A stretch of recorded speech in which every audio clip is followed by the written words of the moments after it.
All right, guys.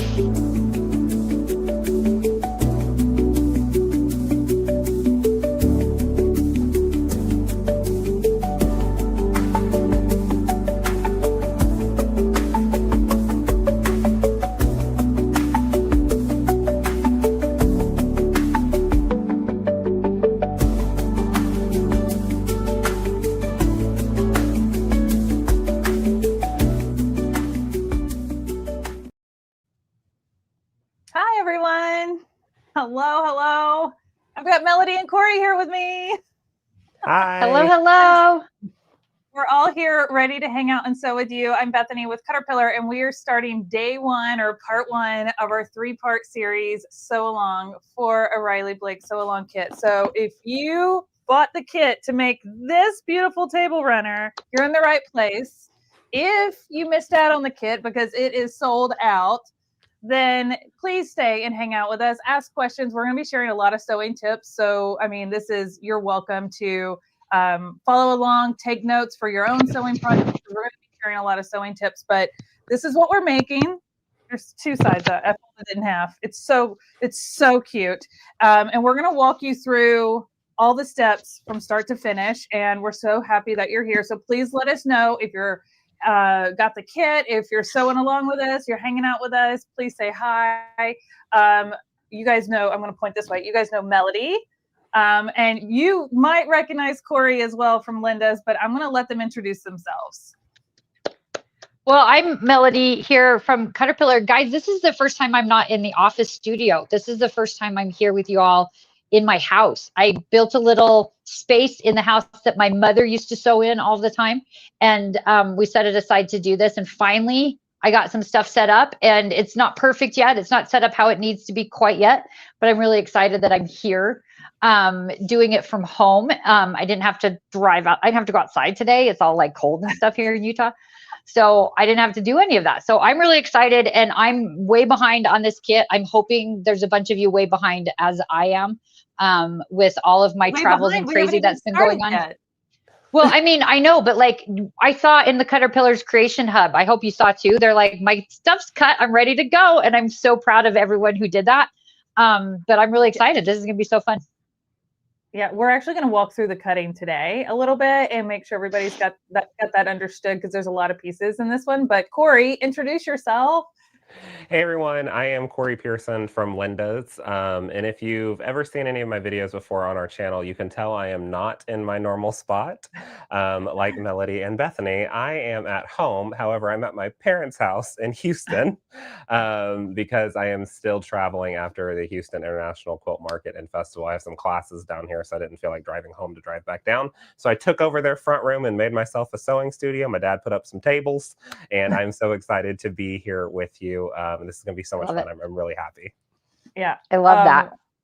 Yay, supportive parents to let you take over their room and make it your studio. I love it. It's my home place. So this is my Houston studio. Yes. Yeah. Sounds like it's not your first time doing that. I love it. No. Okay. Well, we've got quite a few of you sewing along with us. Linda wants to know, how long will today be? Linda, your guess is as good as mine, but probably at least an hour. But we can get a little chatty sometimes. And with your questions, any questions that you guys have, please put them in the chat and we'll answer them. So that will also kind of gauge our time. But we'll try to get through as much as we can to set you up for success for part 2, which is happening on Friday. And then the final part is happening next Wednesday. I gave you a little more of a gap between Friday and Wednesday and a whole weekend to kind of get caught up and everything, because today we're cutting. We're prepping, and my goal is to start piecing one block so you can see what that looks like. Then Friday, we'll finish piecing, and then we'll take all of our blocks and put them together and do our border. My goal is by Friday that we'll have our entire quilt top done. If not, that's okay. Okay, Corey gave me these big eyebrows just a second ago. And then when I said that, and then come Wednesday, so if you want to watch and like piece it all together over the weekend and into next week, come Wednesday, we'll make our quilt sandwich. Corey and I are going to talk about different ways to quilt it. and we're going to go through the steps for binding. So by the end of Wednesday, you have all the information you need to finish it. If you don't finish it on Wednesday, that's okay, but you'll have all the information you need to. So a lot of people kind of watch and take notes, and then they'll sew later and watch the replay, which, by the way, you'll be able to watch the replay of this at any point. It will live on our YouTube channel, just like our sew along from the summer lives on our YouTube channel. And so, yeah, we're going to jump in just a second. But Melody, I'm going to let you talk about Fall Fest for a quick second, because I want to make sure we talk about our CutterPillar sale that's going on, if that's okay with you. Please. Yes. Thank you. I appreciate that. There's a few things that we need to talk about. We need to remind you all of. Fall Fest is still going on. We decided to extend it. We were having so much fun with it. We did it a little bit differently. Like, we do promos and different features and stuff like that a lot, but we did this one a little bit differently in that all of our Fall Fest packages are based on a particular craft. I don't have everything here in my home studio, so I don't know if Bethany can pull the website up or not, but we have an applique bundle. We have an embroidery package, not bundles. We're calling them packages for Fall Fest so that they're a little bit different. And applique package, an embroidery package, a sewer's package, a paper crafting package, a traveling package, and an all-in package that are all on sale. And the best part about the Fall Fest packages are that you get free gifts. And that is not something that we've ever done. Now, for those of you that caught our lives last week, we talked about how you have to add the free gifts to your shopping cart. We have fixed that problem, and you no longer need to do that. So don't worry about that. They will just come along. They will show up in your shopping cart automatically now. But what you guys get, I do have right here, because I'm so still excited about them. We have these, they all just fell out, but we have these fat quarter bundle bags. These are the, you guys, you can store your fat quarters inside these bundle bags. And you can do that. You can store your, these are the fat quarters that I got in Houston, but you can store your thread boxes, your fat quarters, your projects that you're working on. You can put your rulers in here. And depending on which package you decide to get, you can either get a fat quarter bundle bag, 2 fat quarter bundle bags, 3 fat quarter bundle bags, or 5 fat quarter bundle bags if you guys go all in and get all of the stuff at once. It's a great time to stock up on stuff. If you need to get your all-in package because you haven't done that yet, the 5 fat quarter bundle bags that you get with it, just imagine, like, your Christmas shopping for all your quilty friends is done. Like, how fun is that? Like, they can all have fat quarter bundle bags. Corey mentioned he's still at the Houston show. I was there 10 days and I thought was enough for me. I had to get out of Houston. I'm very impressed that you're still in Houston for that. But we had customers from the Quilt Festival come up to us at the end of the show and be like, I need to buy something because I need that fat quarter bundle bag because I'm going on a retreat with all my friends and we're all bringing our projects in the fat quarter bundle bags. So anyway, that is what's happening right now. Fall Fest is going on. We're super excited about that. So make sure that you check that out. If you just go to the main page of CutterPillar, you click the banner on Fall Fest, it will take you there. So check all of those bundles out. We'll be talking about some of the products that were specific products as we go along with our sew along here, but that's where you go find the Fall Fest stuff. And then I'm going to put a little plug in for our next sew along, even though it's a little bit early. I need to put a plug in because our kits for our next sew along they're selling fast, guys. They're selling really fast. We do still have some left. Our next sew along is November. What's the date, Bethany? Do you remember? November 12th. Sorry, I was pulling up.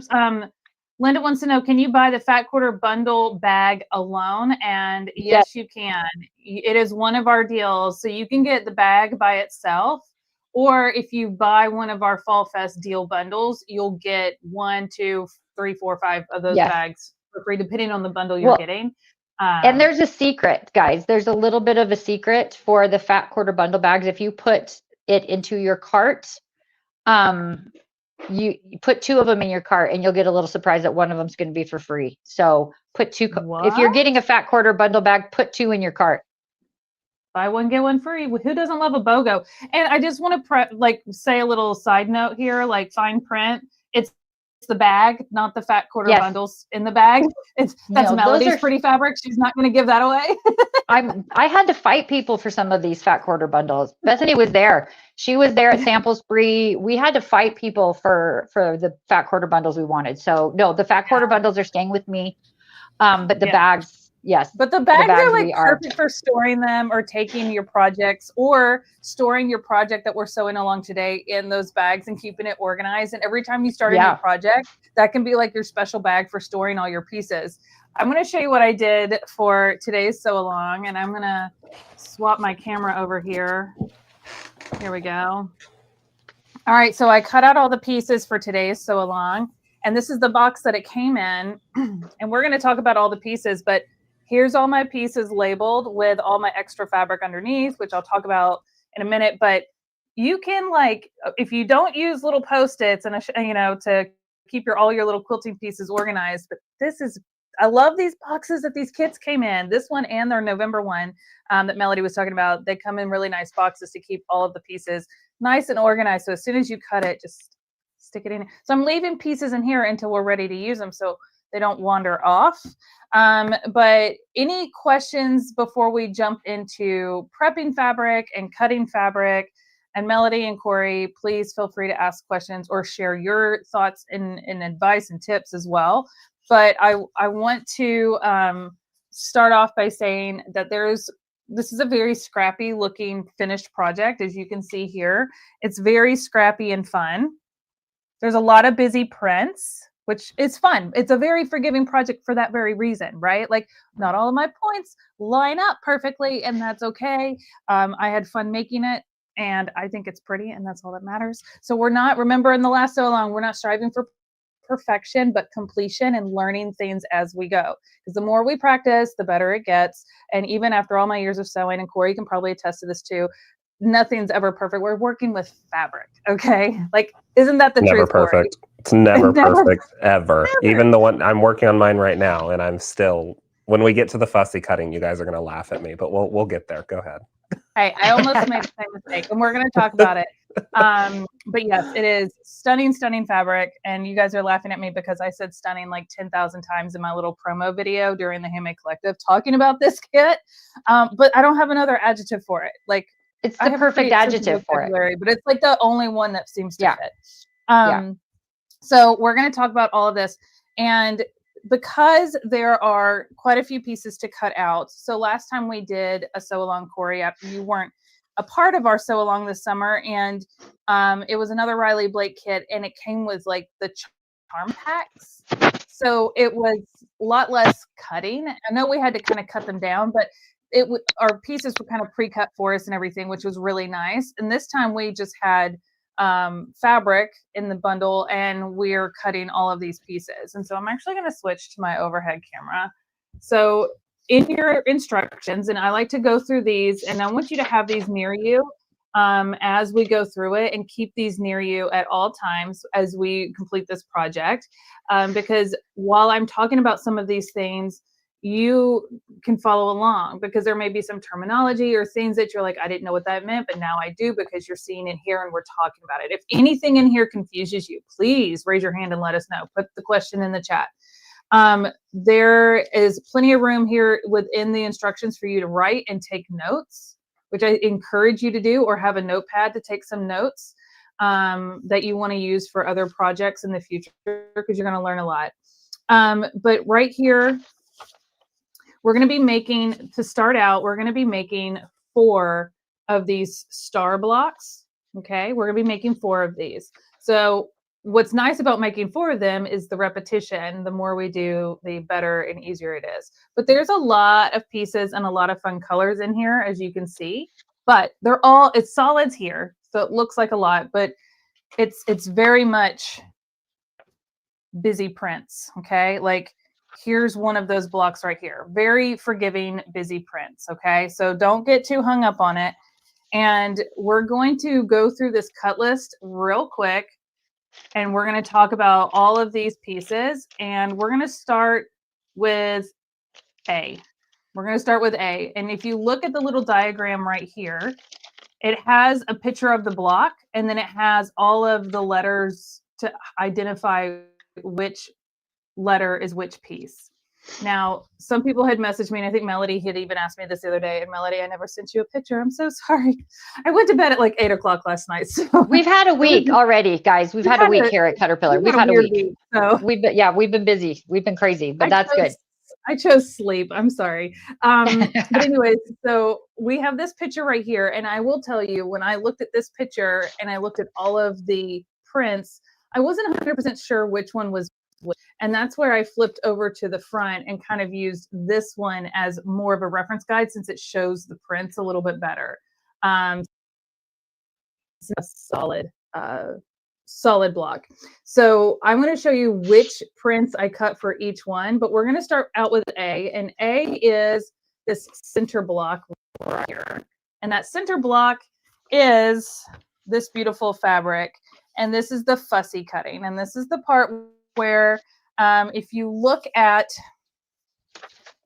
the picture on the front, if you look at this picture, I'm going the wrong way. If you look at this little square, it looks like the little house that's in the center of this square. That looks like you're cutting a diamond, like you're cutting it at a 45-degree angle, but you're not. You're actually cutting it square and level, and we're adding these white pieces to the corners of that square to make it look like a diamond. Okay. So I had to take a minute to look at this myself when I first made it, because I made one already.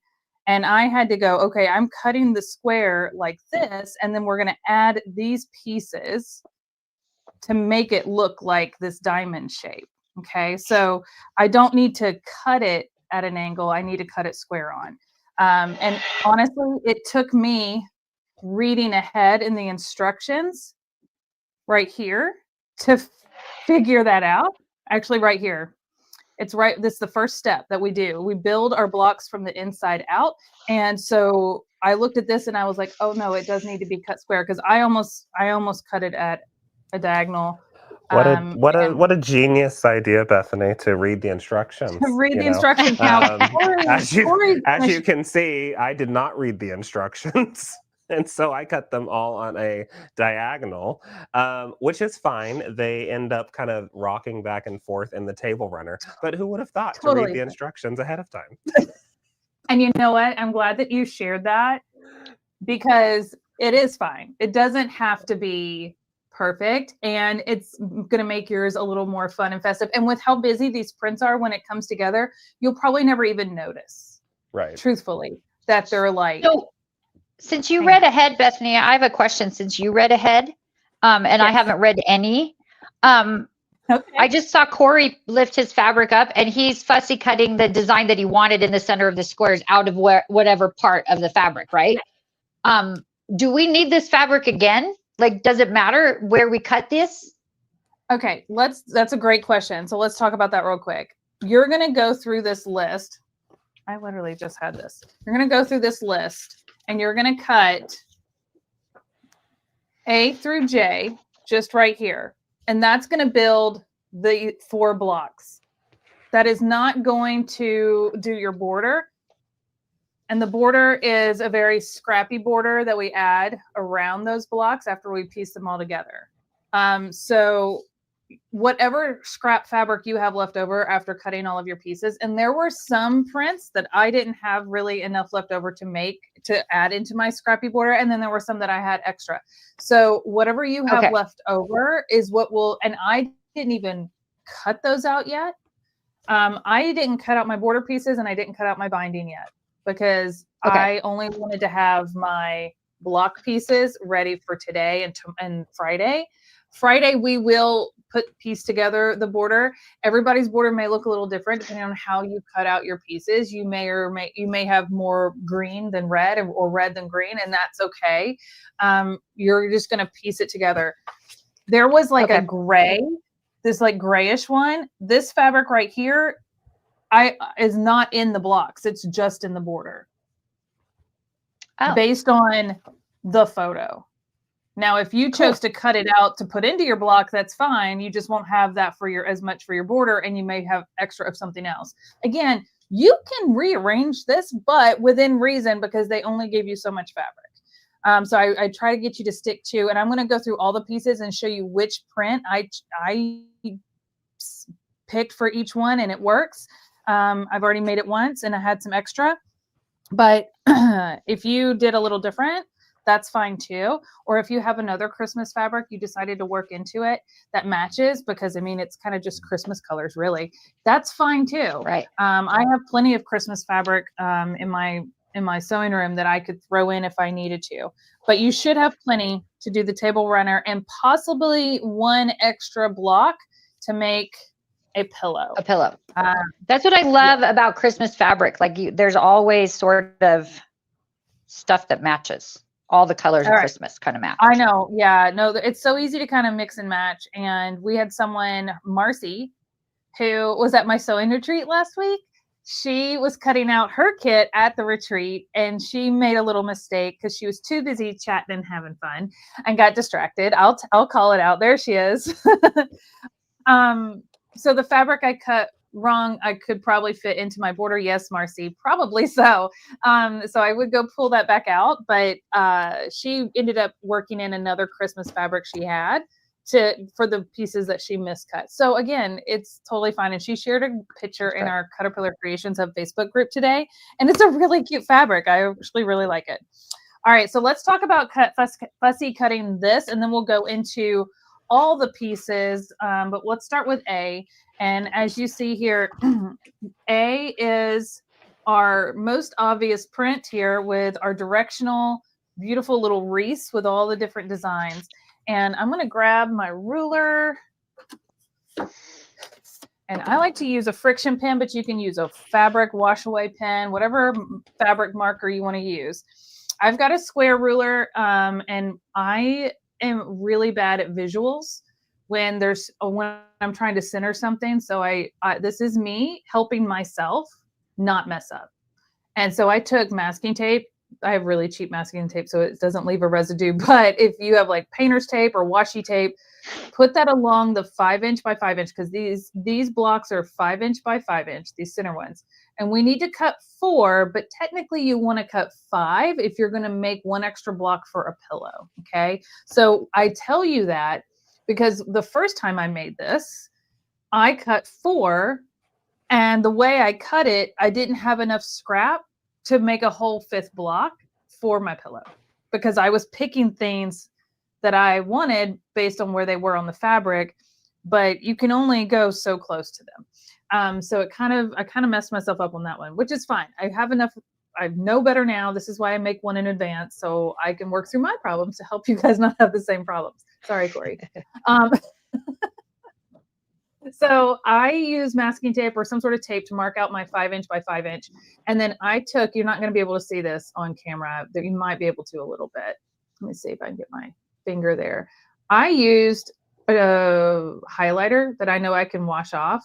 And I just put a little dot where the center of the 2.5" by 2.5". So this is the center of that 5" block is right there. I put the tiniest little dot. If you have a little piece of tape you want to stick there, if you have I used a little highlighter that I can wash off, washable marker, a little crayon. I mean, whatever you can kind of clean up. I just wouldn't Sharpie on it, but put a little dot there, and that's your center. And this is how I chose to do it. But again, you can do it if you've got a different way that you want to fussy cut. But the purpose is you're going to find which little cute designs that you love on your fabric and that you want to choose to be the center of your blocks, because whatever you choose is going to be in the center of these blocks right here. Okay. And I use my little dot to line it up, and these are circles. And they have these little berries on these little wreaths, which is kind of helpful. So this little berry right here seems to be right at the center. Now there's not one at the bottom that's right at the center. And I'm going to zoom in a little bit and see if I can. Oh, wrong remote. Let me try this one. There we go. Okay. So my little dots right here, I want to capture this little pink deer because, I mean, they're the cutest. And so I've got my little dot kind of eyeballing the center of this because these wreaths are not like perfect circles. So it's not going to be easy to completely square this up, but you're going to have this facing you square on. I'm actually going to move this over so you can see a little better. And I'm going to, where did my remote go? Here we go. I have to stand There up to we go. cut. I can't cut sitting down. Sue, I'm not sure why your fabrics would be different than ours if you ordered the kit. You don't have that fabric in your kit? This fabric, let me explain how the fabric came in the kit. It came all folded together, and there should have been, all of your pieces should have been in there. So make sure you've separated all of your fabrics, okay? All right, so, because I say that because I couldn't find this little cream color, and it was hiding behind this gray, and I didn't see it at first, and I had to find it. So just make sure you've completely separated them all out. All right, so I've got my center dot, and I've got it kind of lined up here, and I'm taking my fabric pen or marker, and I'm tracing along these two sides of the 5-inch by 5-inch square. Once I've traced that and I've got this line here, I'm going to turn it around and line that line up where my tape is. And I'm going to draw here and here. That's it. I didn't unfold it. Thank you, Bethany. Oh, you're welcome, Sue. I'm telling you, there's some very busy prints, and these fabrics were very well packaged. So go looking for it. So anyways, here's my square that I've drawn, and you're going to want to do that for at least 4. You may want to do it for 5 if you want to make the extra little pillow. But there's this one. I chose the pink deer, so I'm going to have one on my table runner and one on the pillow because I think the pink deer is super cute. I chose the little stockings. I loved those. And then I chose the little mittens, and I have the little sleigh. Okay. Now, based on how your cut of fabric is, you may not be able to do those same ones. Like on my first one, I ended up doing the pink little bells. I did a Christmas tree. I did a fireplace, and I did the little pink deer with the boot. So I'm getting different ones this time than I did on my first one. So if you haven't already, take a minute and trace out your 5 blocks, your 5 center blocks, and make sure that your fabric is facing you, and make sure that your square it's square to your design. I also want to preface this by saying, before you cut anything, if you haven't, I do highly recommend, and Corey, you may have an opinion on this, but I do highly recommend that you go through and press your fabric and get all the wrinkles out completely. And my personal opinion is I always do just a slight spritz of a liquid starch. Nothing super heavy, but just enough to help me, especially with fussy cutting. We are going to be cutting things like on a diagonal when we start sewing it together. And so having just a little bit of starch on my fabric will help tremendously. I won't use this again until I'm completely done piecing the whole block, and then I'll spritz it and give it another little starchy press. But doing a little bit of a starch to your fabric before you cut it actually does help it kind of hold its structure, make it a little easier to cut, and prevent it from kind of stretching and moving around before you start sewing. All right. 100% agree. And if you don't spritz, or if you don't starch or spritz ahead of time, and then you get to the end of it and you decide that's something that you do want to do, you might get weird puckering when you're ironing, because it's all going to shrink at a weird rate when it's being starched. So yeah, definitely just a little light starch, like Bethany said, when you're starting out. Yeah, you don't need to do I did do all of that. I did do all of that before I came down here, Bethany, because you told us that last time also. And I never used to do that. And then I started doing it because you told me to, and I'm very happy about it. Yay. Yay. And there's so many different starches out there. So like, pick your favorite. It doesn't really matter. I'm using Magic, which I've come to really love. because it's not scented. Although I do love the ones that have fun scents and stuff. But I'm really loving the result I'm getting with this. But there's so many out there. Corey, do you have a favorite that you like? I like Magic a lot, but I find myself using Best Press majority of the time. I do I like will Best Press. I will also tell all you guys as a little tip, just because it's happened to me and I know how it goes. I'm sure Bethany knows this as well. Some starches, whenever you're using them, once you iron them, they sometimes leave like a glimmer on the fabric, depending on what starch you're using. So I Or if always, and I you don't know, overstarch. or if you overstarch, yeah. And so Yeah. I don't know if you do this, Bethany, but I always starch and iron my fabrics from the back, just in case, like I'm trying out a new starch or I'm traveling to a different show and this is all they've got. I'm always doing it from the back. That way, if it does leave that little bit of a glimmer, it's on the back of the fabric and not on the front. That's a really good recommendation. I just go full send and do the front. But I am also a very light starcher. Like on this piece of fabric right here, I just was like, shh, and I hold it really far away. Yeah. I'm not like a get up in there and soak my fabric. I'm all in the business with the spray bottle. We all in the fabric. I don't know why. It just we're does doing the a light thing. mist, okay? A light.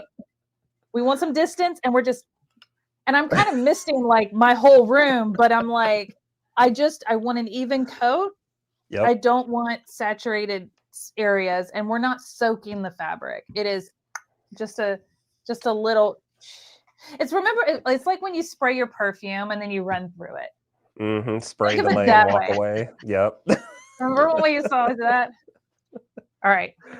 It's not like your hairnet hairspray where you're like, all of that. We're doing very little, okay? Well, also like having one of those, I don't know if you have one of these, Bethany, one of these Mister bottles. So like if you get like the standard bottle that comes with it and you can put it into one of these Mister ones and that puts out, I'm gonna spray all over this table, but it puts out a very light mist. And like it's nothing crazy. Consistent spray. Yes. So you're like moving it as you're spraying. I do have that. I just have water in mine. But you could transfer your starch into one of those. All right. I am going to. Julie said, I may have sprayed more than misting. Girl, same. It's okay. It's okay. It's okay. But starch isn't super cheap. So I'm telling you that a little goes a long way, and you don't really need to do a whole lot because we're just starching to cut. And then once we're done building our blocks, we can do another little starch and press before we piece them together. And then after I get my whole table runner top done, then I'll give it one really good press, maybe a little more starch there before I make my quilt sandwich and ready to quilt it. I want my quilt top to be super smooth and flat. And I also, before I make my quilt sandwich, I'll spray my backing fabric as well to with starch. Nice and crispy. I said this to someone yesterday. I said, I want my fabric crispy like I like my Diet Cokes. Nice and crispy. Melody, I always spray my backing fabrics with water. I got my Diet Coke. Ooh. I understand that concept of crispy Diet Coke. I live in Utah. I understand crispy Diet Coke. Yes, you got it. I have my McDonald's Diet Coke here with me today, and it is giving me life.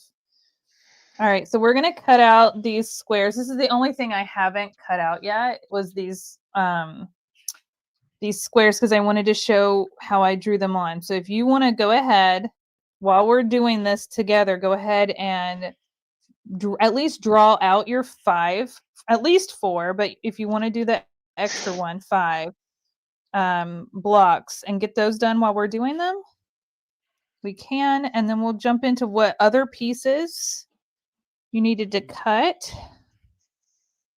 I have a really hard time cutting while sitting. I do too. And this is our A one, right? This is block A or piece A that we're cutting out. So if you want to keep your pieces organized, I highly recommend using some little Post-its or scrap pieces of paper and a marker, and just go ahead and write A through J on a little piece of paper Post-it. and have that ready, and it will kind of help keep up with which piece is which as you cut it. Yeah, I put all of mine in sandwich bags and labeled them So smart. with what So number smart. or what letter they were going Yeah. to be. Just because it was going to be moving around a lot, I thought it'd be easier that way. That's a great idea. Sandwich bags, that's really good. Now, when you're cutting these pieces out, someone had asked, are we going to use any of these? Maybe it was you, Melody. Are we going to use any of these other pieces of this fabric for our border? It shows it in the border, and I have some in my border of my first one, but that's because I cut just the squares out, and then I was able to get a few pieces for the border in between in those areas. So don't just like cut all the way across your fabric, just cut out the squares that you are using for piece A. Okay. Great. All right. I'm going to cut the rest of those out later because we're only going to build up one block today. And let's go through our other pieces and which fabrics they should be. And then when you want to cut yours out, and if you get confused as to which one's which, then you may want to come back to this replay when we're done and watch this part again. Okay. So we're going to go to, I'm going to make me a little bigger. There we go. All right. So here's our cut list on page 1, and we've done A. If you're like me, I put little check marks next to them as I've done them, even along with my little Post-its. I just find it so much easier. So we've got A here, and I've got my box with all my other pieces. So this is going to be B. This is that creamy fabric that has the little leaves and holly berries on it, and that is B. B is going to be 16 of these little squares, and they are 2 3/4 inch by 2 3/4 inch. You need 16 of those. So that's B. So it's not this big giant one. Nope. That's the white one. Okay. It's more of a cream one. So if you look at this one right here, you see how it's more of a yellow color than a white in this little block? That's how I figured that out. And I also went back into this picture on the front, and the center of these pieces out here are much whiter, and then this one in the center is more of that cream color. So yes, it's the creamy one, or slightly off-white one, I should say. All right, so that's B. Let me find C and D are going to be the same fabric, and it's the little red fabric with the bells and the stars. So it's our smaller red print, and you're going to cut C and D out of that. You're going to have 8 of each, so 8 of C and 8 of D. They're both 1 3/4 inch wide, but C is 5 inches long, so it's shorter, and D is 7.5 inches long. This is creating that center red block that's going to go around the center. Okay. So that's why you see C and D right there. Okay. So that's C and D.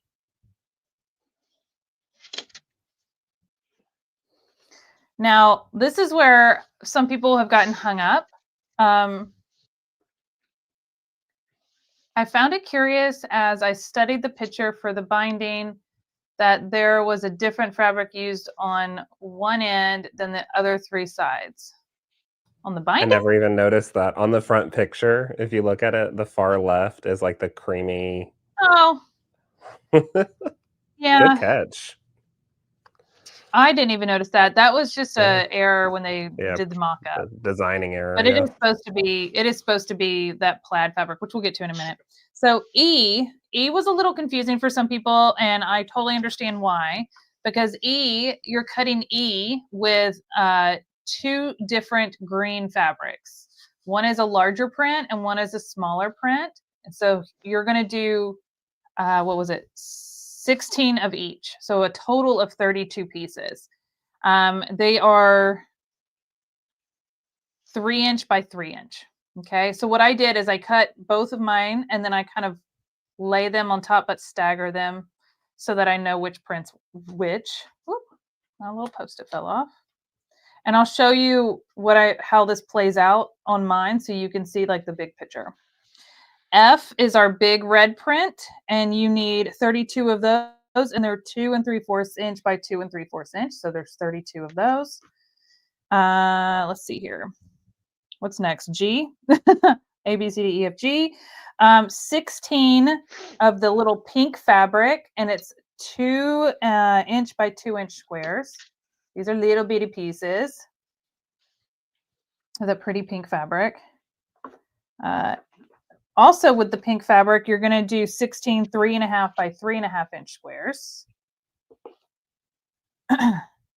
I is 16 2 3/4 inch by 2 3/4 inch of the smaller print of the green. Remember we did 2 prints for E, the big print and the little print. Ooh, I can't talk today. Big print, little print.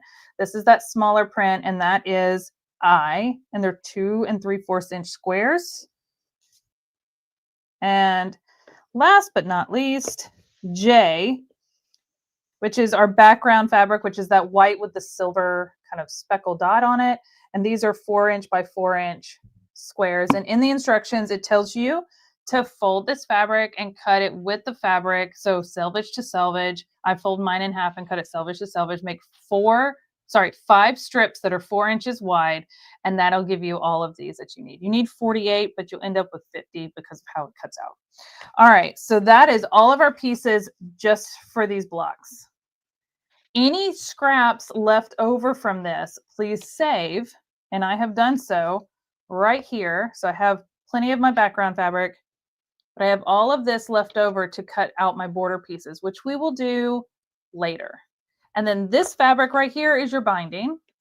And we're going to talk about that when we get to binding next week. So we're going to talk about cutting binding on the bias, which is another reason why I'm not cutting it, because I don't want it to stretch any more than it already will when I cut on the bias. So I kind of save that for later, and we'll do all of that at another time. So here's my little handy dandy box of pieces. Does anybody have any questions about any of the pieces for building this block and which fabric is which? Again, you can always come back and watch the replay to see all of them again and go through them again. What about the gray holly? The gray holly, we're not cutting out for the block. It is an extra fabric that is worked into the border if you so choose. So it's just a little bit of fabric. It's the counterpart to the off-white here, okay? Now, if you wanted to, you could alternate, since there's 4 of these blocks, you could alternate these pieces right here. 2 of your blocks could have the cream and 2 could have the gray. It's totally up to you.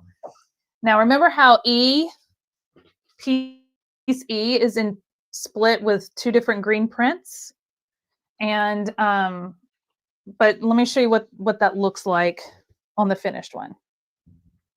So I'm going to try not to bump my microphone, but I may. That is these pieces around the block here. And you'll notice that this is my smaller print here. And then this is my bigger green print here. And then this block has my smaller green print. And then this one has that bigger green print. And I alternated that on purpose. So it's just something to keep in mind as you're building it out. So was C and D with the bells? C and D, yes, with the little red bells.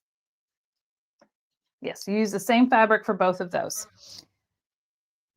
The other thing is, if you're going to alternate your greens so that you have, and again, from anyone else who doesn't sew is probably not going to notice this. So if you had 2 blocks side by side that had the same bold print and 2 with a small print, nobody's going to really notice because it's all very scrappy looking quilt top. But for me, I alternated which greens I put with each block and alternated my blocks. But that also meant I had to decide which centers I wanted to be where, my order for my blocks. So which was B again? B was this creamy white with the holly. If you don't see the creamy white, it's probably hiding behind the gray that looks just like it, because my gray fabric was the same cut size, and it was stuck to the back of it. Any questions about what I was talking about with the blocks, with the E and the 2 alternating greens, for building out your quilt, your table runner? If not, that's awesome. All right. Melody, do you have any questions? I'm covered in threads. Yeah, could you call my husband and tell him to bring down the fabric that I forgot to bring down when I ironed it? Because he's not answering me. Just run get it if you need to. Because I ironed everything upstairs because I'm still working on my room down here. And I think I left that creamy one that I wasn't sure was anyway, I left that one. Yeah, totally. So I may have to run and get it, because once I start this, I want to get it. I want to get them. Yeah, because we're about to start sewing up the first block real quick. I want to at least get you guys sewing up the first block, but because there were a lot of pieces, I just wanted to walk through all the pieces. And someone wants me to go through the red and green again, so I will. Just give me 1 second. Clean up my mess over here. I've already got. All right, so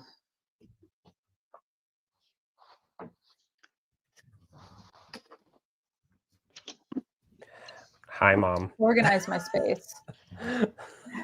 All right. Real quick, while you're organizing your space, Yes. Bethany, guys, when you're doing your fussy cutting, Bethany showed you, using the tape if you have a larger template. I actually happen to have a 5x5 Quilter Select one that I used. Perfect. And I will say, I found these little, and you guys know I love CutterPillar like crazy, but I don't know the range of products as well as Bethany and Melody do, obviously. I found these cute little, what do you call these? Oh, there are little clamps. These little clamps that I went and stole from Melody's booth a couple of times throughout the show. Corey stole probably 75 of those. No, I'm just kidding. He only stole like 4 or 5 of them. Yeah. This little clamp suction cups onto my 5x5. And obviously I didn't fussy cut my fabric right, but that's okay. My thing will look different. That's fine. But it just sits right on, and then you pull this handle, guys, and then it's going to stay in perfect.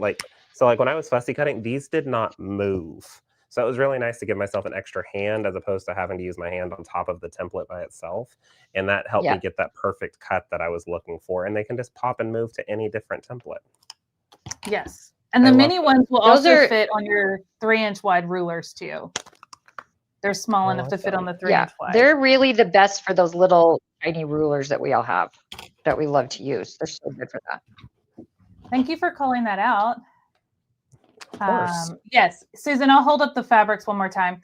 And I'm going to go over the red and green again. I also want to show, we have a bigger clamp for bigger rulers that does the same thing. It sticks and clamps.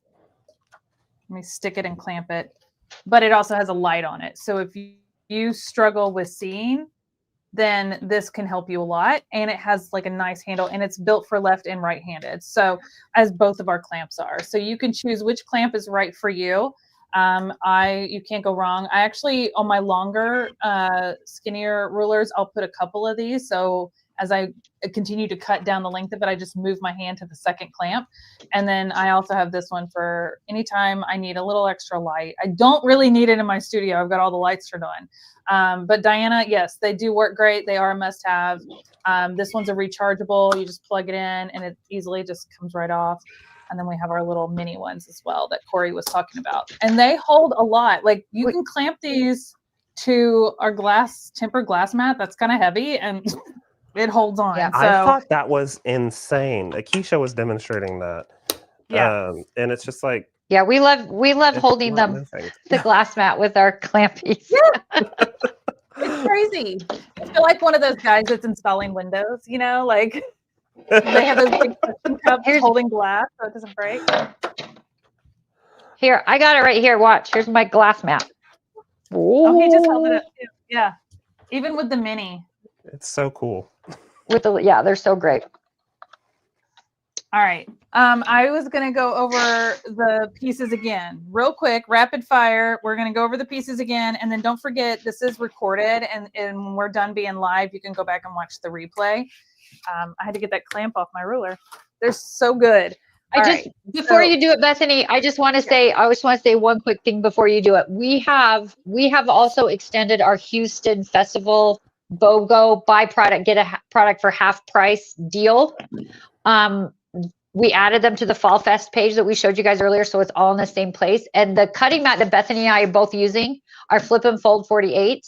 I believe one of the BOGO deals is you get buy the cutting mat and you get that clamp light for half price. Can't go wrong with that. So check that out too, because I love this mat too. Like mine right now is sized 17 by 48 for for what I'm working on, because I have lights sitting up on my table. Anyway, go check the BOGO deals out too that are on there. Buy a product, get a product for half price. Thank you for saying that. I'm using the Flip and Fold 36 on this table, and I have it open completely. Corey's got his right there as well. So mine is open to 24 by 36 because it fits perfectly on my studio table. All right, so piece number A, you're going to have 4 or 5 of these if you're going to do the pillow. Piece number A, where we've centered our little circle block, so that's A. Piece number B is the creamy holly berry. That's B. C is the red with the bells. D is also red with the bells, just a little longer than C. E is going to be cut in 2 different greens, the smaller print with the pinkish reddish flowers, and the bigger print with the bigger holly and all of that. You're going to have 2 prints that you're cutting E out of. Both are green, 16 of each for a total of 32. 32 pieces for E, and you're cutting them in 2 different greens. Okay. F is our big red print. So if you didn't notice, this bigger green print and the red print are the same print, just different colorways. So for F, you're going to do all of those in red, that one red. G is the little pink. This is the pink tone. It's not the creamy that we did earlier. You can kind of see the color difference here when I hold them next to each other, but pink for G, and also pink for H. It's that little pinkish background color fabric. I is our smaller green print. It's the rest of these that we did, the smaller green print. And J is our white with the silver dots, speckles all over it. So those are all of your, if you want to take a little screenshot, and that way you can make sure you've got the right color of fabric for the right piece and keep it all straight. This is a good time to take a quick little screenshot. If you heard my dog sneeze, I'm sorry. Biscuit, you okay? You're okay. She wants in on the action. All right. She loves. How are we doing with our print? She's here. Say hi. Hi, Biscuit. Who's saying that? You're such a good girl. Hi, Biscuit. She helped me decorate. I hope you like my Christmas decorations in my studio before Halloween. That was for you, Melody. Hey, no judgment. I appreciate that at all. Because I've already I finished one more tree. The one in my bedroom is done now. Nice. So I have 1, 2, 3, 4 done. Good. 4 all done. right. So everybody got their. Is the holly berry same as the mistletoe? I don't know what that means. Yeah, probably. It probably is a mistletoe print, but I call it all holly. Eric's giving me a hard time in the background. That's who asked that question. So of course it was Eric. He's laughing. He's a nut. Anyways, all right. So are you guys ready to start building? He's going to want to sew by the end of this. He's going to want a kit. He's going to want a sewing machine. He's ready to sew. Well, he can get a kit because we sold out of these kits, but we did sell out of the kits. You snooze, you lose, Eric. But he can get the next one. He sure can. We still have some left. By the way, Corey's joining us for the November sew along as well. So Yay. I'm excited about that. And I'm actually going to wait to cut all of my stuff live with you guys. So I'm excited about it. I've got it right here. I brought it with me. And I haven't opened it yet either, Bethany. I know. We should do an unboxing, but we're going to have to do it another time. Okay. So excuse me, I have the hiccup. So to start, we're going to start with piece A and piece B. So all of your other pieces, you can just kind of move off to the side and keep them organized. And we're just going to work with A and B to start. And you can build one block at a time, or if you've already got all your pieces cut, you can build all 4 blocks at the same time. So you do each step 4 times instead, and then you move on to the next step. Or you can build one and practice and see all of one come together, and then you can go through and do the other 3 together. Totally up to you, but we're going to just do one together real quick, and that is going to be your homework to come back with 4 completed blocks on Friday. And if you don't, that's fine. You'll learn how to put them all together and do the border on Friday, and so you can always catch up over the weekend. So this is block A, and we've got block B. And for block B, I'm only going to need 4. I'm going to need 4. So I'm going to pull out 4 of these. It's 1, 2, 3, 4. Set those aside. So I've got 4. And we're going to attach these right sides together. Let me zoom in a little bit. There we go. All right, so I've got block A here facing you, not me, but facing you. And I'm going to put one of my little squares in the corner here. And I can go ahead and put one in the opposite corner if you want. But not these yet. We can only do 2 at a time because we are going to sew from corner to corner and corner to corner. You want to sew corner to corner from the edge of your green square to the edge of your green square. You don't want to sew into the square. We want to sew from the edge of the square to the edge of the square. If it helps, you can take a ruler and a pen. Some people find this helpful to do this part. And you can just draw a little line. Make sure you're getting all the way across corner to corner.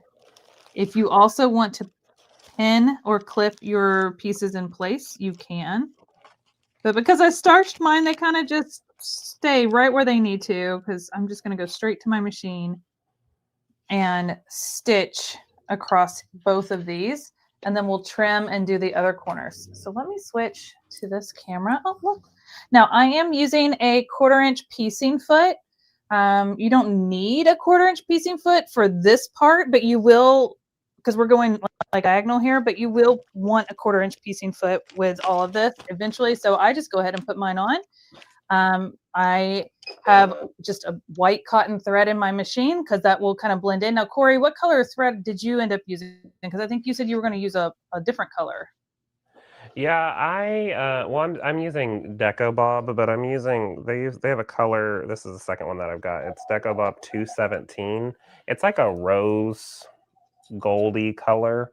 So the really great thing about that is if like the seam pops open a little bit while we're quilting it. Can you hold that back up? Again. Yeah.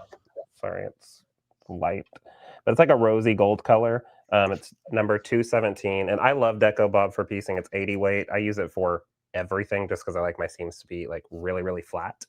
But just in case the seam pops just a hair, because sometimes when we do, like, I like heavy quilting on my stuff, so it might open the seams a little bit. That rose color will kind of go hand in hand with the pink tones that are in all of these fabrics. So it's just going to look natural as opposed to having like a really stark, like black or gray or something like that that shows up. Yes. And I went with white. I went with white because that was what was already in my machine. All right. Nothing So wrong with that. I went ahead and stitched down both of these lines, and then you're going to want to cut off the excess on the outside corners, and you're wanting to leave about 1/4 inch seam allowance. Now you can eyeball it, or you can put a ruler up next to it and get your 1/4 inch seam allowance. It's totally up to you. I'm an eyeball kind of person, which I know makes some people's eye twitch, but I am who I am, and fine, you do you. All right, so this is what we're left with, right? And now we can open this up and give it a little finger press, or you can take it to your iron. But we're going to come back and take our other 2 pieces. You see what we're doing here? We've got these 2 corners. Now we're going to come back over and do our other 2 corners the same way. And this is why we had to do 2 at a time, opposites at a time, because they do overlap here. And so we are going to sew across these. So if you want to take a second to press these open and make sure they're nice and flat before you do it, you can. And then we're going to draw a little line across here. I find that helpful, especially on the machine I'm using today, because I'm not using my FOF. I don't have a little laser line. I was about to ask you if you use one. I've got a laser line on mine, and it spoiled the heck out of me. I was just about to say, it has spoiled me to have that on my machine. Because then it just saves me so much time to not have to draw the lines. Right. But so again, once you pressed your seams, you're going to place these 2 blocks here. You're going to stitch from corner to corner along that line. We're going to trim off this seam allowance and press this open, and we'll have that diamond shape that is shown in that picture. Okay. Let me go press mine real quick. How are you guys coming along? Melody, how you doing? I'm separating my 2 greens. There but you go. I think I left my bee upstairs. Well, you're welcome to go run get it. It's totally fine. Yeah, but the camera will follow me. That's right. Here. I'll just ready, go. I just removed her from the screen. Just dropped her right out of the screen. It's fine. Now's your chance. She's got one of the face Bethany, tracking. I can log in with my phone camera so they can see what we mean by a laser line, because I know some people might not have seen that before. Oh yeah. Okay, let me try to do that real quick. It's not going to mess up. Right?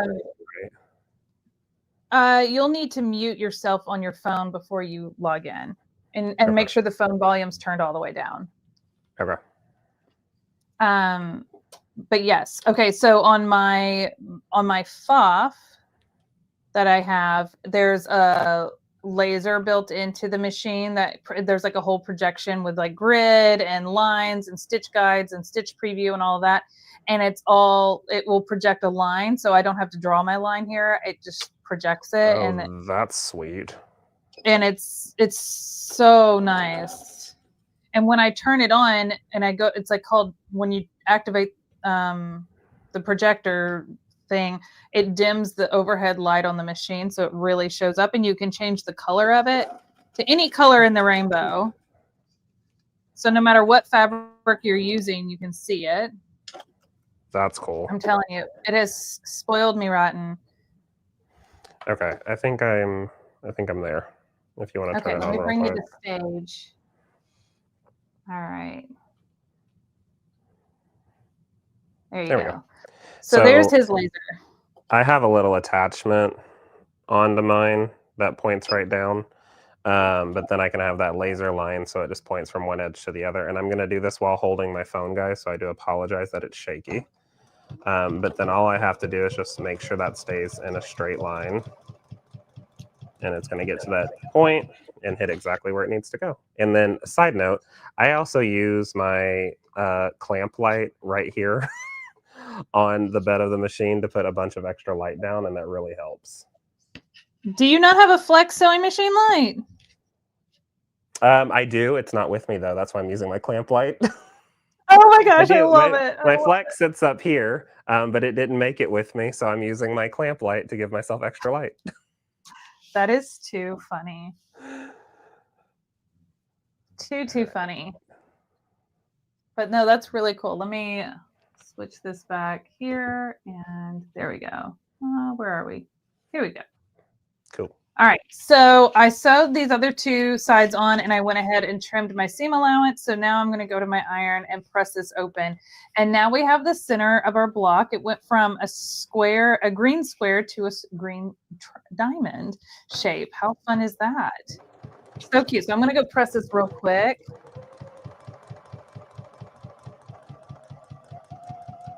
And you've got you're pressing you pressed your seams open, right? No. Oh, you didn't? I did. I don't. Yeah, you know what? I don't have the patience for that.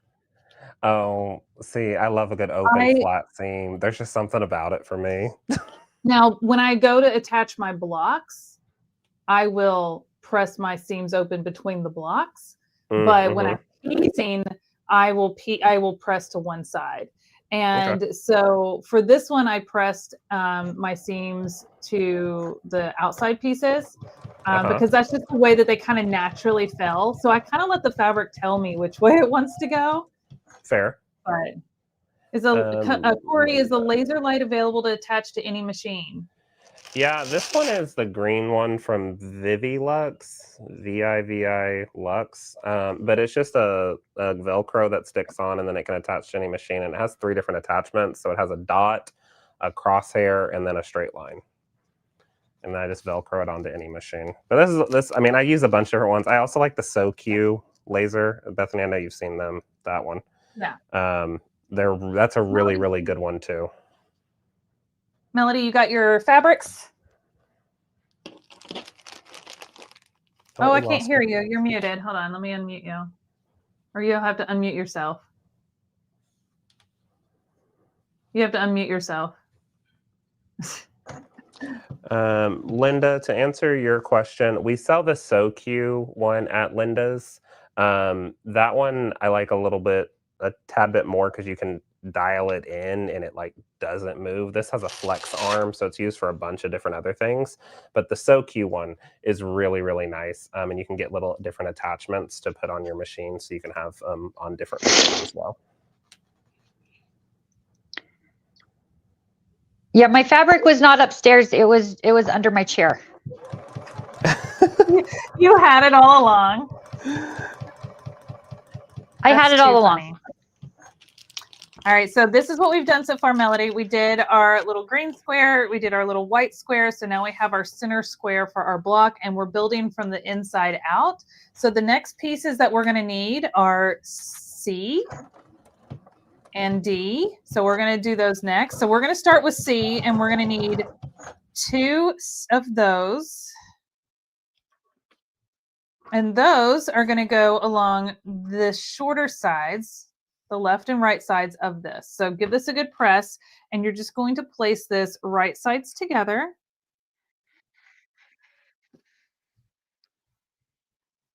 And if you want to clip it in place, you can, but we're going to do a 1/4 inch seam allowance down both of these sides and then press this open. This is when you're going to want to have that 1/4 inch piecing foot now attached to your machine if you haven't already, because it'll give you that perfect 1/4 inch seam.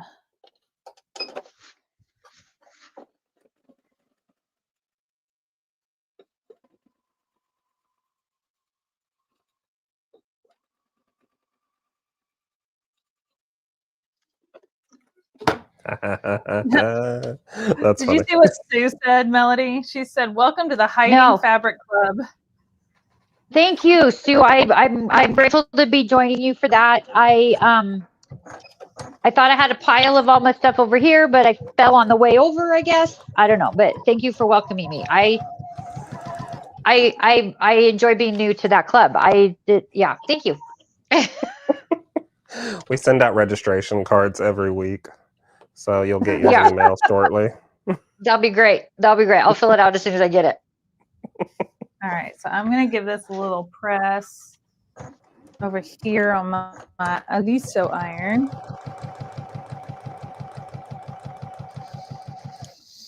Do you have the M3, Melody? I'm sorry, Bethany. Do you have the M3? Yeah. I love the little headlight on it. It's the cutest thing I in the world. know. We like all the lighted tools around here. All the light, all the light. All the light. All right, so look how cute this is coming along. Like, you can't be sad when sewing Christmas fabric. It's just impossible. And yes, it's October, but we're just feeling all the jolly. So we're going to need 2 of piece D. We're going to need 2 of those, and these are going to go along the top and the bottom. So this is why they're a little longer, because they now are going to make that full square around it. So we're going to set those aside, and we're going to do the same thing we did with C. We're going to bring it right sides together and stitch down both sides 1/4 inch, and then press our seams open. While there's a lot of pieces for this block, I do find that it comes together pretty quickly. Yeah, I thought when I was building mine together, I was like, oh, this goes together. I mean, you could crank this out in, you know, a day. Yeah. You can. You could do it too. I believe in you. As long as you've got all your fabric and it's not hiding under your chair, you're good to go. As long as things are hiding and my husband will answer my text messages from upstairs, then we'll be okay. Yeah, we can blame him. Yeah, this is why you got to keep your pieces in your little box, Melody. I know. I'm excited to do that. It's so funny because when you guys first did the unboxing and you were talking about the little box, I was like, what? Like, it's cute, but like what?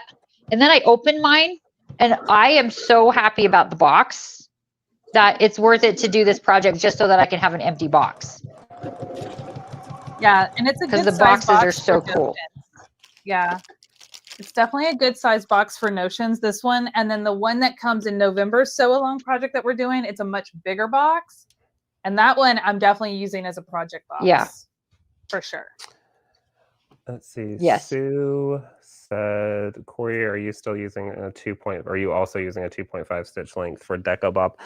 Great question, Sue. I have mine just on a 2 stitch length. I like a little bit of a shorter stitch length. I think, again, just because I like really tight quilting. I don't want my seams to open up as much. So I go for a 2 on that one. Oh my gosh, Bethany, it's so cute. Cute. So cute. I lost the light. Bethany, I lost the light down here. I'm still figuring stuff out. did you see Marcy's comment? Bethany can crank it out in an hour. She's a speedy sewist. Marcy was at my sewing retreat, and they were all making fun of me of how fast I sew. And I'm a pedal to the metal sewist. I sew as fast as I can, and I'll be honest, it's the same way that I drive my car. I want to get there. I want to get from point A to point B as fast as possible. No judgment. That's funny. All right. So I've got this block here already done. So we've got C and D all stitched together. And now I'm going to set this aside because we're going to make all of the little pieces that go around it, and then we'll add it to the block. So let's set that aside, and we're going to get J, which is our white with the gray speckle. And we're going to get E. And we have 2 different colors for E, remember?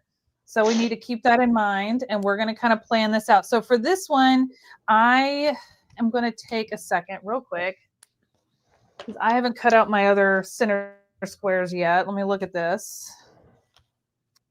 See here, I have a stocking, I have a mitten, a deer, and that. All right. All right. I'm just planning in my head. Okay. So I'm going to take one of my greens. Sorry. The fact, Bethany, that you could be like, okay, cool, and you just have it all figured out is what amazes me too. That's not normal. Not for me.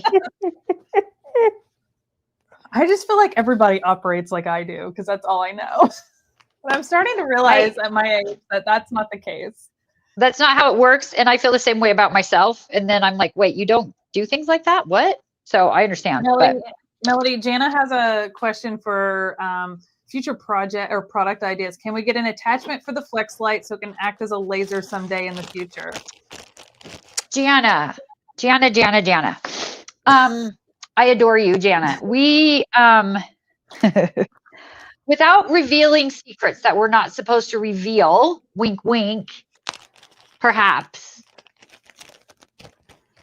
Maybe one day. That is all I'm going to say. Maybe one day.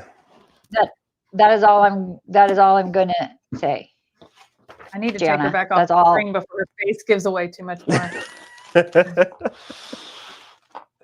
You okay over there, Melody? You're twitching. I'm winking. I'm twitching, winking. Is that what that was? Yeah. It makes you feel better. Thank you for the can't idea. Yes, maybe. Hopefully. We'll see. Marcy's calling me out. Maybe you deserve it. No.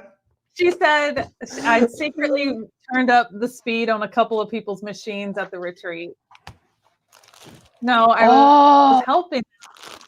I was helping them. She probably did. She probably did. I was helping them. And when I was sitting down helping them with something and fixing their machine, if it was stitching wrong or whatever, I would like do some test sewing and I would speed it up because I was so fat. Like it was just going so slow. I'm like, okay, like let's really test this out. And then I would forget to turn it back down. And then they would sit to sew and like, sorry, not sorry. I am the road runner. I love that Eric called me the road runner because that was one of my favorite cartoons growing up. Okay, we're doing J and E.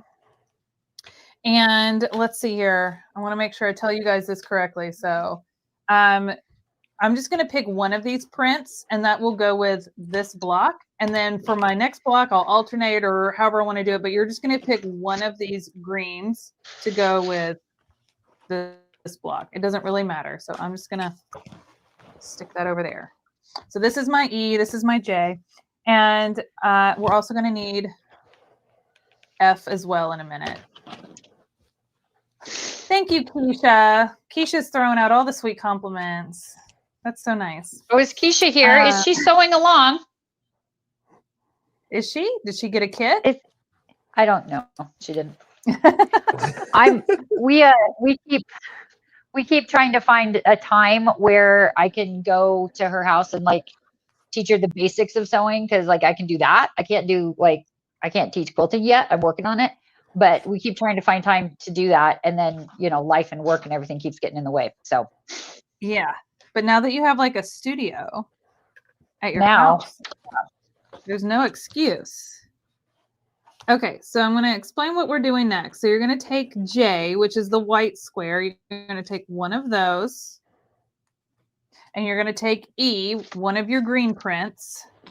And you're going to put it, when this is facing you, and I'm doing mine upside down to help you on camera. You're going to put the green one in the bottom left corner. The bottom left corner of J. And you're going to draw a line or use your laser like Corey and go from corner to corner, edge to edge, okay? We're not sewing into the block. We're just sewing from edge to edge. So these are their corners. We're going to stitch along here and then trim this off, and then we're going to come back and do the other side with a different piece, okay? So let's stitch this down.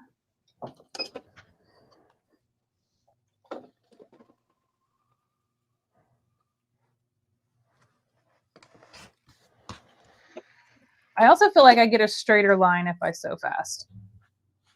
That's just me. See, and I would feel like if I twitched it the wrong way, it would go so far out of whack if I'm sewing fast that I could never get it back straight. Well, I mean, that's what a seam ripper's for.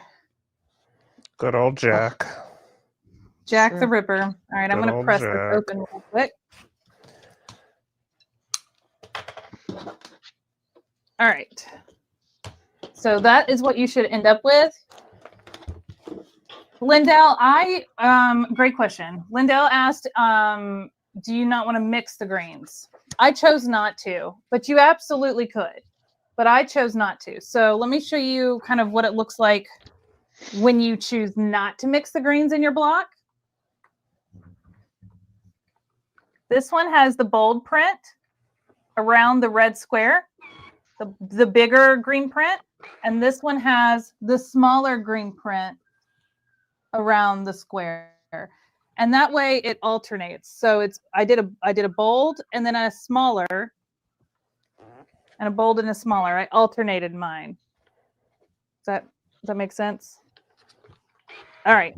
So that's how I chose to do it. You absolutely could mix and match. If you were to mix and match, then I would do opposites. So like small print here and small print here, big, wait, where's my hand? Woo, big print on this side, big print on this side. It's backwards. I always get confused. So anyways, if you were to mix and match, which you totally can, then I would do opposites instead of like 2 of the same on each side. But again, your preference, your quilting, your tabletop. Did you just freehand trimming that corner? That would so not go well for me. Yeah. When you've trimmed as many pieces as I have, it just does. It goes that it does. Yes, and you know what? It's probably pretty close to 1/4 inch. I've always done it that way.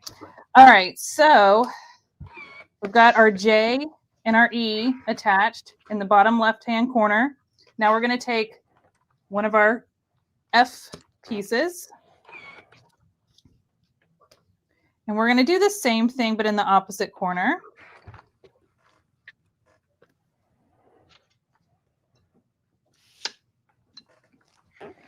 Can I just say how happy I am that I'm going to have another finished project? I am so excited for you. With all of my unfinished ones that I have, I'm so excited. I know. So now we're going to stitch from corner to corner on this line and then do our trim and then press that open and we'll have one of these pieces. We're going to repeat this 7 more times because we're going to need 2 for each side of this square, which I'll show you in a second. Linda asks, is there stitching in the ditch with the quilting?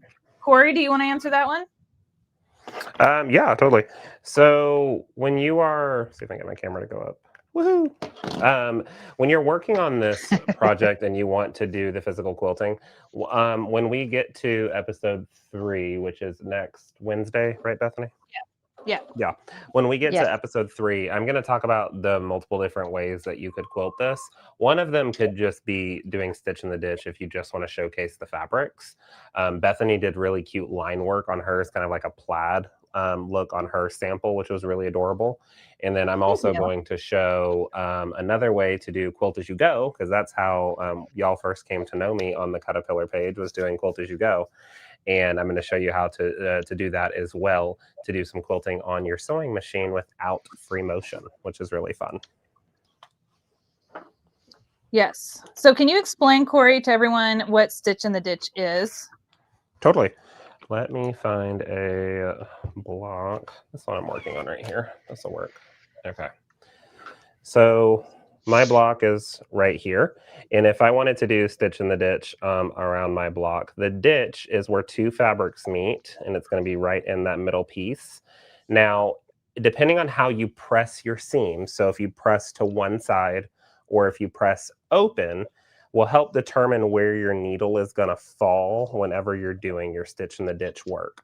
So for instance, around these red ones that go around this block, the seam, and you'll be able to feel it too, like if you get a quilt top from someone, say you're long arming it for somebody, if you feel the seam, you'll feel a little bit of a bump on that seam, and that's going to tell you which direction that ditch is. And if you put your needle just to the side of that bump, so I'm going to try and do this up here, but right to the side of that, I wouldn't do it right on the red, but right to the side, you'll be able to do your stitch in the ditch, and it's going to fall just beautifully in there and kind of disappear. I also like when I'm doing stitch in the ditch work on a quilt or a quilt top to use a little bit of a thinner thread. So you guys heard that I use Deco Bob for piecing. I like to use Deco Bob or Micro Quilter or Bottom Line for stitch in the ditch because it's a very thin thread and it will just kind of disappear into that ditch. So you don't have to really worry so much if you don't get it just right. It kind of just falls away after the quilt is washed or after it's done and hung up or used however it wants to be. You can also use a clear thread. You could, yeah, you could use a monopoly. Superior's got a really nice monopoly. And that's a good one because it's a true polyester, but it's a clear one, where as opposed to some monofilaments are a nylon and they might change color over time. They might go from clear to yellow. So having that poly, it'll stay that really nice clear. 100 weight, so very thin. And it just disappears really well too. Did you mention using a stitch in the ditch foot? No, I didn't. So if you are doing stitch in the ditch on your home domestic sewing machine, you can find a foot attachment. Majority of machines nowadays, if you buy a new one, majority of them come with a bunch of feet. But if you're looking for the foot, there is a stitch in the ditch foot that has a little bit of a guide. And again, I'm not in my studio, so I don't have my exact camera set up, but it has a guide on the foot to kind of like your 1/4 inch foot to allow you to just set that guide right in the ditch. So while you're stitching, you kind of have an idea ahead of time of where your needle is going to line up and where it's going to hit. So you have no stress and you're completely confident whenever you're stitching that right through your machine. Yeah, I only stitch in the ditch with my stitch in the ditch foot because I find that little metal bar that's on it like kind of parts the sea for you. It's like Right? it literally is like it's like a bumper for bowling. It just kind of helps truly guide you along the way. All right, so I have made, while Corey was sharing that, and thank you for doing that, Corey, I have made 2 of these blocks, and I'm going to turn them around this way. So I've made 2 of these blocks, and this is what they would have looked like if you're following the instructions. The green is in the left, the bottom left, the red is in the top right, just like this.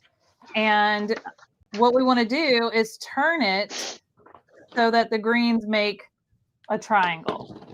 Look how cool that is. That looks just chef's kiss. So pretty. And this is going to go around. Sorry, I bumped my camera, so it's a little crooked now. But this is going to go around. We're going to make a bunch of these to go around our block. Let me zoom out a little bit. Bethany, your reds are going to make the triangle. What? Yeah. What? Just kidding. No, you have the right way. Yeah, there you go. Yep. There you go. There you go. I was like, oh my gosh, did I do that wrong too? No, I did. I didn't do it wrong on my first one. I just was like, oh yeah, I'm going to match the obvious ones up. Nope. It's all so good. It's going to match like this. Match like this. Oh, y'all, I'm sorry. I need another Diet Coke. It's been one of those weeks. All right, so I've got these 2 pieces, and I've just turned it to make the red ones make a triangle. And what we're going to do is we're going to sew these 2 together, right sides together, and then this will become one piece, and we'll have one across here, one down each side, and one across the bottom, and then we'll fill in the corners in a minute. Keisha says, stitch in the ditch is a tongue twister like fat quarter bundle bag. It is, because you all want to get your fat quarter bundle bags. Janice correct. She said, Bethany is human too. Good to know. Look, I'm a robot and I do glitch. Okay. Let's be honest. All right. So you're going to have your 2 pieces and we're going to fold them once you've lined them up to make your red triangle. Okay. You're going to fold them right sides together on top of each other. And you're going to want to line up these points right here. Now, Corey probably has a different method than I do, and there's no right or wrong way of doing it, whatever works best for you. But I'm going to show you 2 ways. If I can find what I need real quick. Oh, stretch. There we go. All right. The most common way that you'll find that people do this is with a pen. And I mean a pen that will poke you. And you're going to stick it through. You're going to line it up and you're going to put the pin in where your seam is at the top of that point, and you're going to flip it over. And if it comes out where the stitches are on the back side, then it's lined up and you can just pin it in place. Okay. That's option 1. Option 2 is you can find where it is, clip it, and do a little flip check to make sure it's lined up. It's up to you how you like to do it. Corey, do you have a method that you like for lining up your points, or do you just kind of go for it like I do? Option 3 for me. Okay, let me switch my camera. Hold on. There we go. Good. I love using a fabric glue. So this is the Roxanne glue based it. It is my favorite. It's a temporary water soluble glue, and it's different than like craft or paper glue because this is primarily used for fabric. So I put it right there in those points, and then I'll just hold those two pieces together temporarily. And the thing I like about the glue is there's no shift in it. I found with clips and with pins, sometimes I get a little bit of a shift depending on how much pressure is on my pressure foot on my machine, where that glue doesn't allow for any shrinkage or any shift, and it just goes right through, and I can do a ton of them at one time. So I'll glue them all down and then just sit at the machine and just knock them out. Speed all the way up, going with my inner Bethany on that, and just flying through those. But it doesn't have any shift in it. And then once the quilt is washed, or if you spritz any water on it, that glue just magically disappears. I don't know the science behind it, but it does the thing. Okay, I have that glue because it came in your Quist system bundle. Yep. But I never have it. Use it for... Then I have it also. Yeah, you've got it too. I use it for piecing all the time, and I love it for paper piecing too, especially when you're joining the units together. But it's fantastic. Like let me do this tiny fabric piece real quick. Let me move over here and show you guys. Let's see which way is which. There we go. And I did a decent job. You did fantastic. What are you talking about? With a clip. You did fantastic. I love it. But I take this glue. Corey, this is when I would split my seams. Whenever I join points is when I split my seams. It what gets I mean by that in is just right. I split my seam on the back, open it up. So all the other ones I've pressed to one side, but this one I will open up and press it open. So if I dab that, there's a little dot of glue, guys, and I know it's really hard to see because I'm, again, not in my normal setup, but a little dab of glue, and if I put those pieces together, I'll just hold that temporarily with my finger.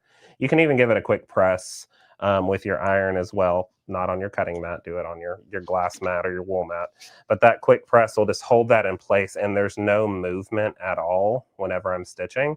Keeps it nice in alignment, and then I always end up with perfect points. Love it. See, I just thought of using that for like my binding. I never thought to use it for piecing. There's so many uses for it. I love it. Okay. Well, I need a whole lesson on glue, apparently. Oh, we can do that. Anything to make life easier, right? Right? That's what we try to do. So here's that piece that we just made. And the back, so good. I split the seam open. Voila. Voila. That might be the best point I'll make all day. Corey, what is that glue called again? And do you want to put a link to it in the chat? Because you sell it on your website. Oh, yeah. Yeah, I can. It's called Roxanne Glue Based It, and I will grab it off of our site real quick and put a link in the chat for you. I don't have mine handy, or else I would try it right now, but I will try it when I'm piecing up the rest of this. So what we did for these two pieces, we need to repeat 3 more times to get all the way around this block. So this is a great time to ask any questions. I'm just going to keep I'm going to keep piecing these together so we can finish up this block. And I'm just going to prep all of my pieces real quick.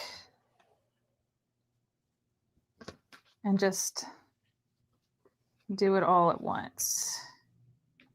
Make sure when you're doing these white pieces that you've got it right side up and you're not stitching this to the back side. Hey, Bethany, real quick, did it work? I've never done a link in StreamYard before. It's in there. It's in the chat. Okay, cool. Woohoo! Yeah, thank you. You're welcome. Thank you. I'll do that later. Let's see, 1, 2, 3, 4, 5, 6. All right. So as you can see here, I'm going to chain piece. And does anybody know what chain piecing means? I'm going to ask a question. Does anybody know what chain piecing means?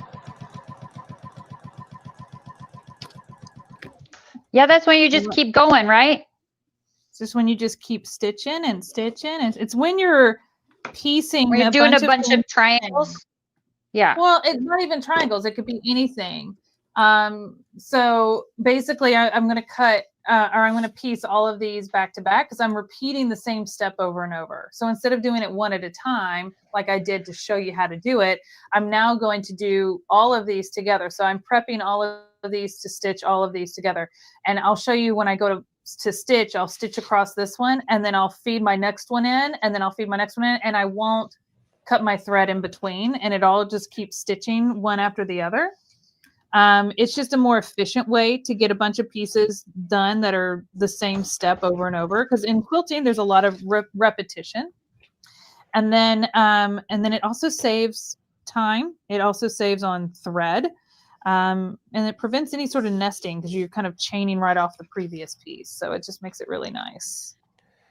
And everyone in the chat, I have privately sent Eric the link, so he is going to post it properly, because obviously I guess I didn't. So he's going to fix it for us. Eric is so good.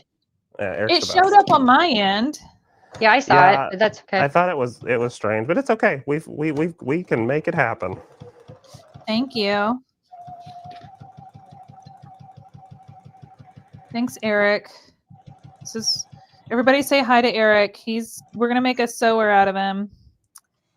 Eric's all the best. lives he moderates for us. All right, so now I'm gonna come over to my machine, and I drew my lines.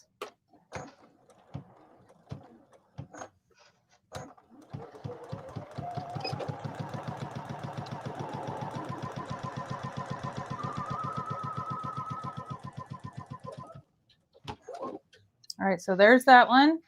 And I'm just going to feed this one in right behind it. And you may have to kind of overlap your little pieces here. Let me see if I can zoom in. If your pieces kind of overlap and they're not feeding in well, you can just rotate this one around.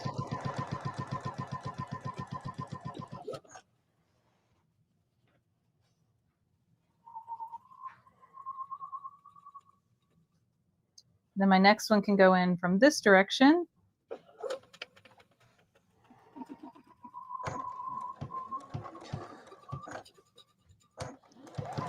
And then I'll flip this one over this way.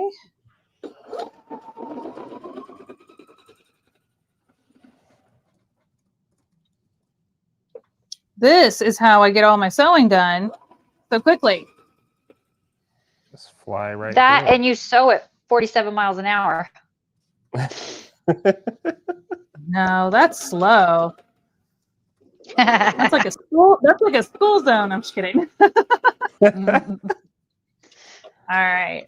I don't have one in here. I cleaned up my sewing room in my studio, so I don't have it in here. But I have this little tool where a rotary blade sits down in it, and you just sit it on your table and just slice all these pieces apart. You know what I'm talking about? Mm-hmm. Should I go get it real quick? You should. I'll just snip it. But yeah, I've seen it kind of sets up and you just kind of flick all the stuff through it, right? Yeah, you just cut your threads right through it. So it's got a rotary blade in it. My friend 3D printed me one and I love it. It's got little grippies on the bottom. All right, so now I can trim all of these down. And I don't know who it was that made the comment earlier, but I just eyeball it. You're stressing everyone out with that eyeballing stuff. That's fine. That's fine. I just, Corey, do you use a ruler every time? Every single time I use the 1/4 inch line on my ruler. But you like to split all your seams open, and I do. Don't care. Look, and they all look fine. You do you, girl. I'm gonna, yeah. Have you finished one of your blocks, Corey? No, I'm adding on the edge piece. I guess I could. I'm doing all 16 at one time, or all the other pieces at one time. Yes. So I'm just flying through it with you. Where are you at in the process? Like, have you got all of your I have those done, and they're attached to the sides. I'm going to actually let you then show everyone. Do you have another one that you can attach? Show the next step, which is the corner pieces with the pinks. So that's what I'm about to do right now. Okay, cool. So give me just a moment, and once I have those done, then I will do that for you. Yeah, I would love, because I'm not there yet, and that would kind of. Yeah, I can do that for you. One whole block. I was chain piecing myself. Bethany, do you use a runner whenever you're piecing? A runner? Yeah, like a little piece of fabric to start off. No. No, see, I've never used a starter or a runner or any of that. I never have, but part of that is a leader. There you go. Thanks, Sue. I drop my needle down. A leader, yeah. I drop my needle down into my fabric before I start sewing, so I don't start right off my fabric. I start into my fabric. Right. That's just me. So, do you want me to save one of these pink blocks to do the whole process too? Putting it together, or do you want to do that? Do you want to do you want to demonstrate the pink block? I can if you want me corner. Yeah, because you're at that point, and I am still doing these pieces. Okay. Let me get one of them finished, and then I'll demonstrate the. Okay, cool. I'll demonstrate it. Now, if you guys have any questions, this is again a great time as we're sewing along too with you guys. Melody, how are you doing? I'm still cutting. Which fabric is wait, where am I even? Because I lost the light. The eye, which fabric is the eye? It's this one, the little green print. It's the same, the little print? Okay. It's the same as E. Half of your E. Same as for E. Okay. Half of your E is little green print. And then J is that white that's all big, right? Yes, it's the white with the silver dot. Okay. Thank you. It's not that I wasn't paying attention earlier, it's that I wasn't paying attention earlier.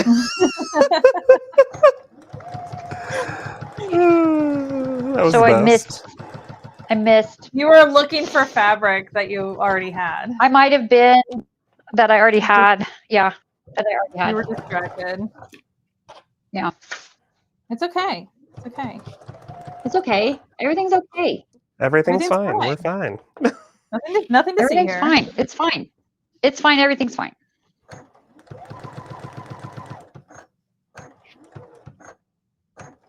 Yeah, we are hyper focused. We are definitely. But I hope everyone is sewing along with us. Or cutting along, or cutting along. Just know that you can watch the replay.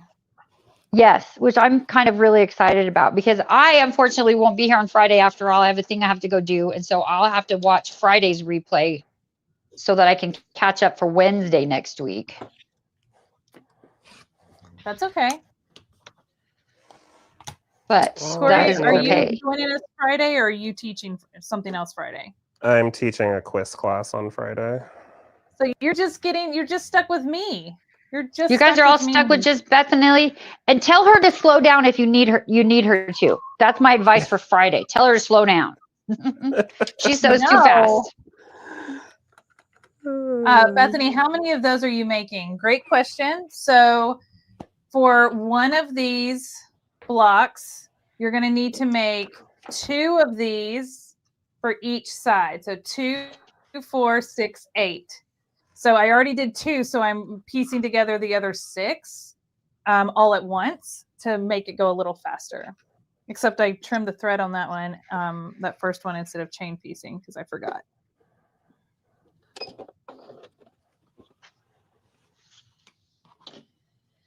This is so just kind of cathartic and relaxing. Corey, there's a question for you. So happy. Linda, how do you join a quiz class? I bought all the stuff. Great question, Linda. So the one that I'm doing right now is it's an in-person class at a quilt shop down south of Houston. But I'm going to start offering virtual ones as well. So just keep an eye out. And you can join our newsletter at Linda's Electric Quilters, and we'll post all the information there. But we'll have some virtual sessions coming up in the spring. I need that. Because I got your whole system, and I need I need a class. Okay. I told you. I'll just come over. We also all. I mean, yeah. So I'm saying you can just come over whenever. I'll just. Well, I think we need to just go to Texas and then You take still have one. to go to the Christmas store. I still have to go to the Christmas store. I haven't gone this year yet. Yeah, so you have to go. Although I did go to Keisha, I don't know if you remember the name of the place. I dragged Keisha to a store outside of Houston to go buy more Christmas stuff. Is it Kirkland's or Kirkland's or something like that? Kirkland's? Probably Kirkland's. Yeah. Yes. So we went there on our day off between festival and market on the way to Galveston. And what did she call it? No, Keisha, Randall's was Randall's was the other store we went to. Randall's was the grocery store, I think. But Kirkland's, I think it was. Anyway, I just want you all to know, for the record, for those of you that follow us and watch our lives and know how much Keisha makes fun of me for how much Christmas stuff I get everywhere I go. I just want you all to know that when we were at Kirkland's, Keisha bought Christmas ornaments for her tree at her house. The tree that you put up for her? The tree that I'll decorate for her, yes, but she did buy the stuff. Just for the record. Proud of you, Keisha. And it's going to be so cute. We make a Grinch tree at her house. She just said she was just looking at her Amex statement. Oh. Well, then Randall's wasn't the grocery store either. Randall's was the other store. Now everybody's Googling Randall's in Houston. Yeah, Google Randall's. You guys might be able to guess what Randall's near Galveston is. But it's not the Christmas store and it's not the grocery store. I think. It could have been the grocery store, but I think it's not. Y'all are fun. I have to say, Bethany, you missed out on the riot that Keisha and Melody at the Houston Festival. Girl. Oh, I know. They're always especially that last day, Corey. That last day when we were all like, we had all just kind of had it, and we were all just loony toony around the whole place. It was so fun though. Corey kept like bringing people over, and we kept bringing people over there, and we were throwing products at him. He would yell because they were just kitty corner from us. So he was like, I need another clamp, and we'd just throw them. It was pretty funny. I didn't miss that. It was good. It was good times. It was good times. It was good times. As it should be. As it should be. Was it busy? Festival was actually I mean, all the good. days were busy. The last day, not so much. No. The last day was pretty tame compared to the rest of the days, but it was great fun. It was super busy. We got to see so many awesome people. Paulina, Corey, remind me, was there from Australia demonstrating the quiz system at Corey's booth right across from us. And I kept staring at her because I kept wanting to go over there and watch her do a demo, but I couldn't leave the booth. And so I kept trying to stare from far away, which isn't good for me, but I tried. The last day was hilarious because Melody and Keisha wanted to look around at a few things, and I was like, Melody, just leave me the payment system. And she comes back, and I'm checking out people for stuff. And I was like, I don't even work here. I was like, I don't even work here, guys, but I can tell you all the cool stuff about their products. Yep. I was like, here's my phone, and he's like, oh, I just hit this. Okay, cool. That'll be however much dollars, and they just forked over their credit cards right to Corey. So it was pretty funny. He has a very trusting face. He does. Thanks.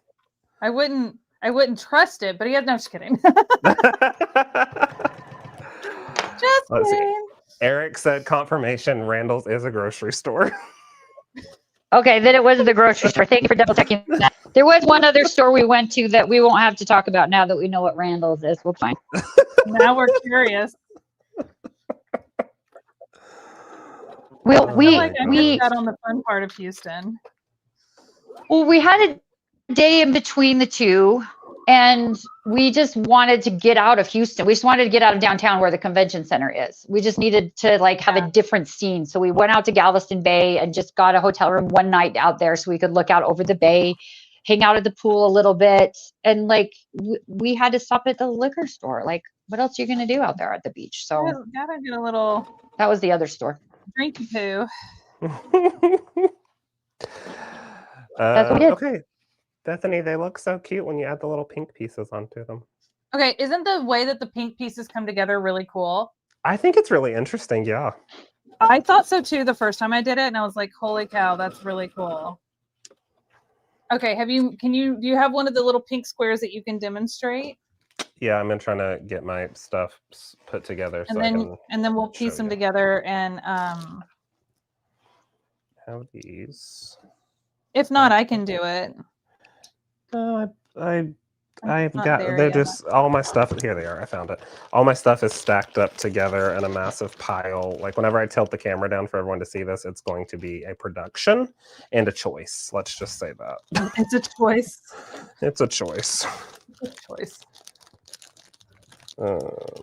Let's grab all these out. Okay. That's not the right one, but it's okay. It doesn't matter.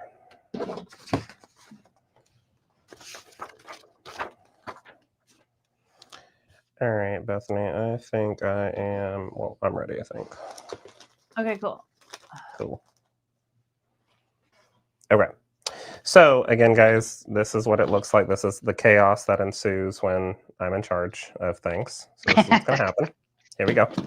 All right. So I'm going to show you step 7 in the little runner that we're doing. So the first thing that we are going to take is one of our J squares. And we're going to have that right side up. So those little tiny gray pieces that are there are going to be pointing up towards you. And I'm going to start with one of my G squares, which is the little tiny pink one that we cut. Now this is the very light pink. And the way that I am looking at this is me looking at this, I'm going to put it right sides together at the bottom right corner. Okay.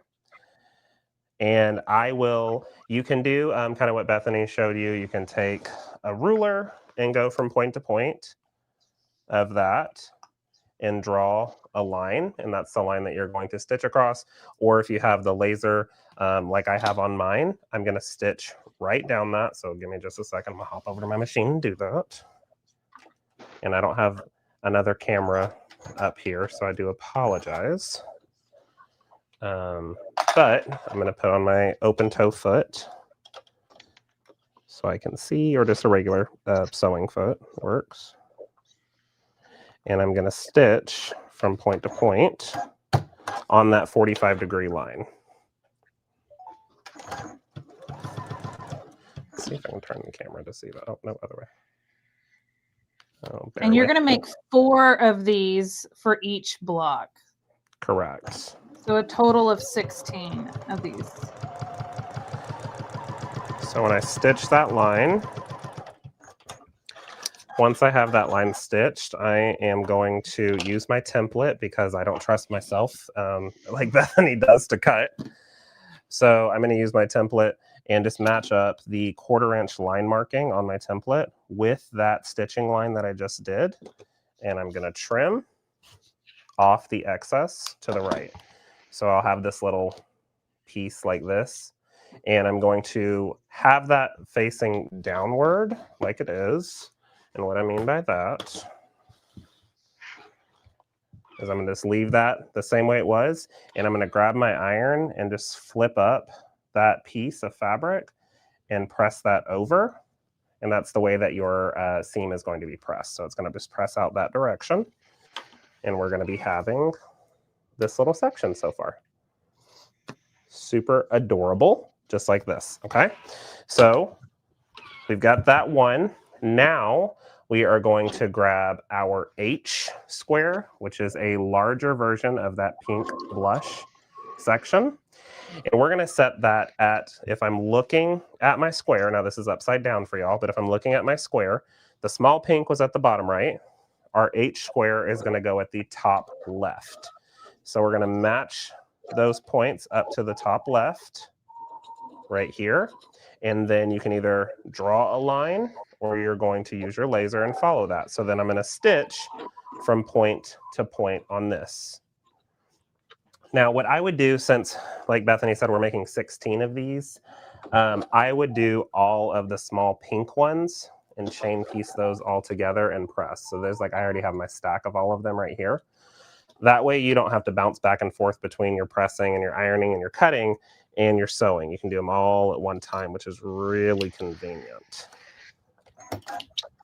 I'm doing all 4 for one block. Oh, that's smart. Since I'm just building one block today on the live. Yeah. And I'll do the rest off camera. All right, so we've done that point to point.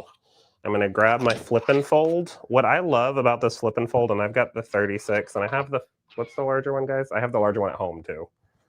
48. 48, okay. But I love this, especially because I travel a lot, or like I'm always in tight spaces. I'm never really always in my studio. But just to be able to flip and open it to certain sizes to fit whatever my area is fantastic.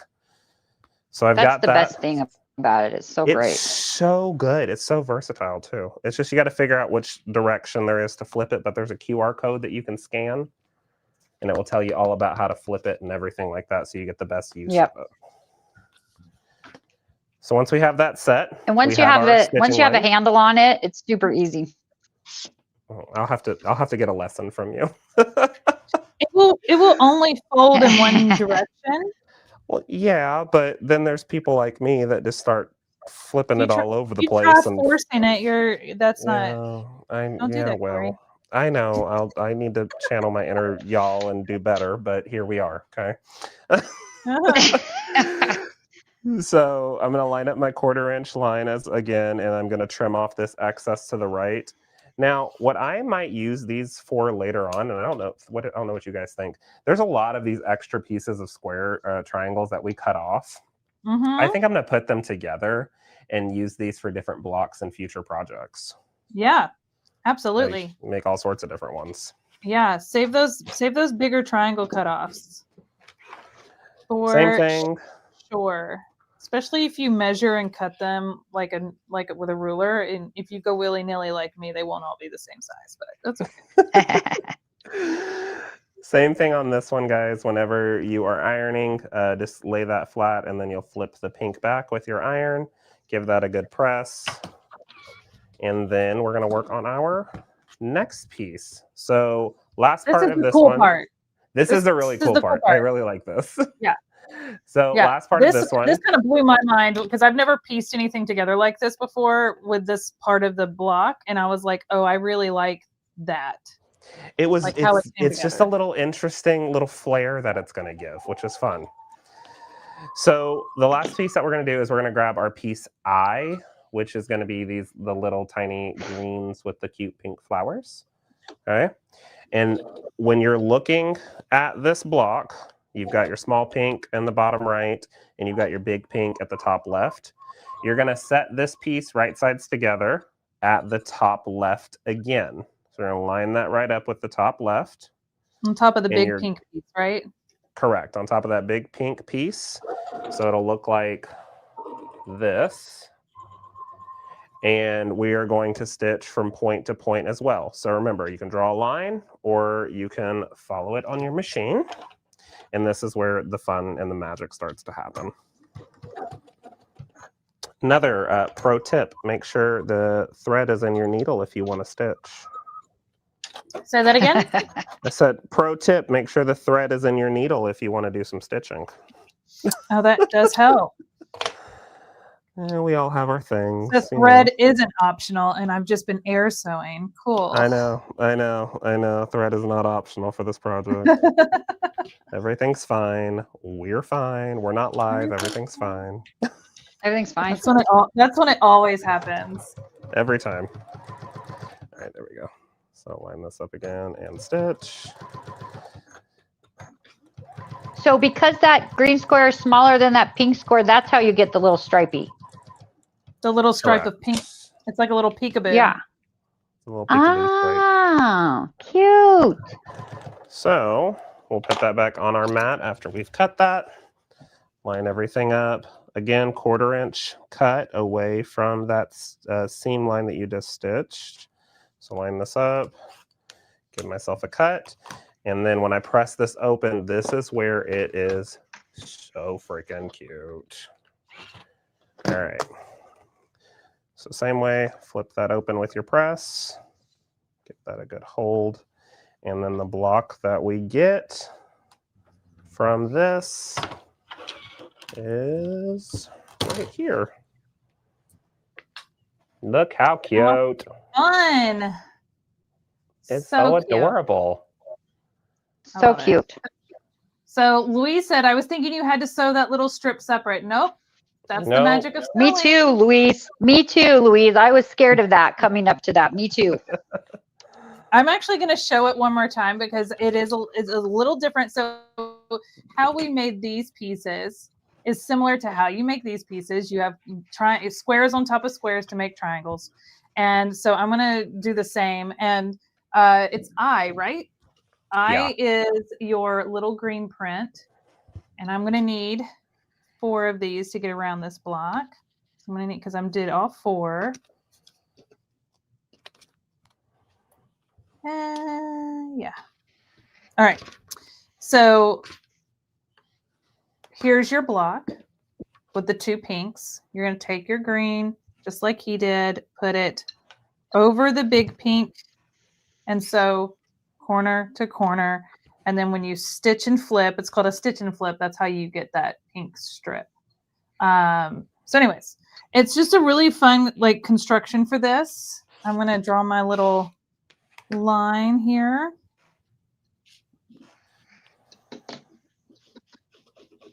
Yeah, when I was first looking at this project, whenever we first opened it up, I was like, I don't know how I feel about putting that tiny little strip in there. That's yeah. But just an easy to go technique with the little stitch and flip. It is. Well, and a lot of their projects include stitch and flip method. Yeah. And some people find that it feels a little wasteful because you're cutting all of this excess off. But to your point, you can save that and work that into another block. So it doesn't have to be wasteful. It's just a different method of doing it and saves on cutting so many more tiny pieces. Right. All right, so there's that. I've trimmed off my excess. You can save these pieces because what he's talking about is you could stitch these together and make a new block that's small and do a really fun little scrappy project if you wanted to. I love that. Press that open, and there's your little pink and green block. So these cute. go into the corners. So let's start building out what that's going to look like because we're almost done building our first block together. So if you have any questions, this is a great time to ask. But let's start building these blocks. Angela, thank you for saying that. All right, so here's the centerpiece. We've got our little borders here. Let me zoom out. Oh, wrong one. I've got to start labeling my remotes because I have two of these remotes, one for each of my cameras, and they're identical. So we're going to start building out this block. I always like to lay things out and make sure like I've sewn everything correctly. And I can tell you right now, I'm putting this on wrong, so I got to flip these around. I'm not looking at the picture. There we go. So that's the right way. Now, this little piece is what goes into these 4 corners, and it goes in and looks like this. So it'll go like this, just like that. It's a little pop of pink to really highlight the points. And what's nice about it is you're not having to line up points right here with these dark greens. It kind of just sneaks in a little lower. It makes it a little easier. So you're going to have one here, one here, one here, and one here. And the pink triangle is going into the corner here. So that is your block. So Corey, you've already sewn up what the next step is, right? And that would be taking and making up. So this is where you're going to build your rows. Right. trying to finish off this last one. No, to show you're you what it would fine. look Take your like. time. I'm still finishing up my corner pieces anyway, so we can finish this block together. Perfect. Cool. Guys, I just want to say I just finally finished cutting. Yay! It takes a Yay! little while. It takes a little while. There's a lot of pieces. And There's a keeping all lot the of fabrics, pieces. keep all the fabrics organized. It's different. It's very different than the one we did this summer that came with pre-cut pieces. Yeah, You know? when we were talking about which ones we wanted to sew along, Bethany, I think maybe in the future we should like decide to pick ones that have that part because I loved that part. That was great. Our November one does have a layer cake that comes with it for a lot of the fabric, which is really helpful. So we won't have to cut as much for that one. I hope. I haven't made it yet. Don't quote me on that. We will not promise anything, but we will hope. An idea with shapes would be a scrappy Christmas tree since it is triangles. Yes. Oh, yeah. That would be really cute. So cute. Yeah. That's a great idea. That'd be fun, like a fun gift too. Mm-hmm. Like little coasters or pot holders or something. Bethany and Corey, I have a question for you. And I think you said this before, but again, I don't know if I was paying attention to that part. So I've cut all that I think I'm supposed to cut. And I have my little tags for what they all are. The little holly and the berries with the grayish background, we didn't cut yet, right? Nope. That is for your border. And then the plaid one is for our binding, right? Correct. Right. Yes! Then I did it right. Woohoo! You did it! Yay! I'm so proud of myself. We celebrate those wins. Yes. It's a lot of pieces. It's a lot of pieces. But this is traditional quilting in its finest. You know what I mean? Like utilizing all these fabrics and everything. I mean, it's just I love it. It's fun. It's fun to see all these bigger pieces of fabric get cut up into smaller pieces and then stitched back together to create something new. I just love this process. Yeah, I did it. Did you fussy cut your little center squares, these pieces? I sure did. I picked a deer. Hold on. I want you to hold up which ones you picked. I'm going to make you the bigger camera. Okay, so I picked the pink deer because the little pink is so cute. I picked the mittens. I picked the house. Cute. I picked the Christmas tree. And then I picked the little Santa that's holding that little scraggly tree because I thought that was so cute. There was a Santa? I miss Santa. Well, I don't know if it's a Santa or if it's an elf or I think it's a Santa holding a Christmas tree in a pot. You got that a one. Santa? Isn't it a Santa? Oh, it is a Santa. Am I crazy? How did you miss him? Okay. Am I crazy? Hold on. Where's he at? I'm like, he's right kind of by the bells and the candy canes and an X. Oh. He's just this tiny little guy that's like Cute. He's smaller. I'm also he's just like now this seeing the tiny little guy. He's so I didn't even see cute. The candy canes are super cute. I should have done some candy canes, but yeah, there's so many cute ones to choose from. Yeah. So I'm curious to see what everybody else picks for their center ones. Corey, did you share which ones you picked? No, I did not. Ooh, do tell. So I picked, and now remember, I did not fussy cut mine correctly, but I like the way I did it, so I'm happy. I picked the presents. Cute. Nice. Hold on, let me switch your camera. Okay. There we go. I did there we are. The presents. You have to do the snowman because Frosty's adorable. Did the snowman. Yes. I tried to do the snowman, but I got too close with my other stuff and I didn't have enough space. He's so cute. I did the Christmas tree with the little pink ornaments and pink presents. I think was the cutest thing. And then last but not least, my inner Bethany, I had to go for the little pink deer. Yeah. Had to. We love the pink deer. So We do. We do. I love it. I love how we all pick something different. Yeah. That's what's But we all so picked fun the about deer. we all, picked well, the I mean, deer. that's like a rite of passage. I feel like it's just the cutest thing. It ties in the pink with the other little hints of pink. I just think it's so cute. Yeah. All right, so here is my full block. Okay. So here it is, all of its pieces. How fun is that? How cute is this? So now we need to take all of these pieces and stitch them together. And my preferred method is in rows across. So I'm going to fold these in and fold this in and stitch. And then that'll be one row.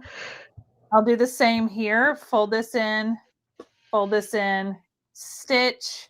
That'll be my second row. And then I'll do my third row. Once I have all my rows, then I will stitch across my rows, and then your block is done. Corey, do you have a different method that you used, or is that kind of the same? Same way. Say, oh, look at us. I always ask because there's so many different ways of doing things, right? Oh yeah, totally. No, we're on the same brainwave on that one. Look at us. Look at us. Look at us twinsies. go. Oh my gosh.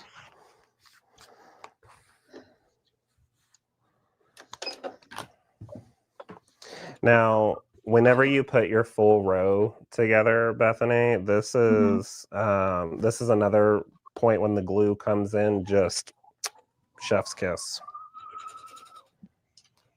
Yeah.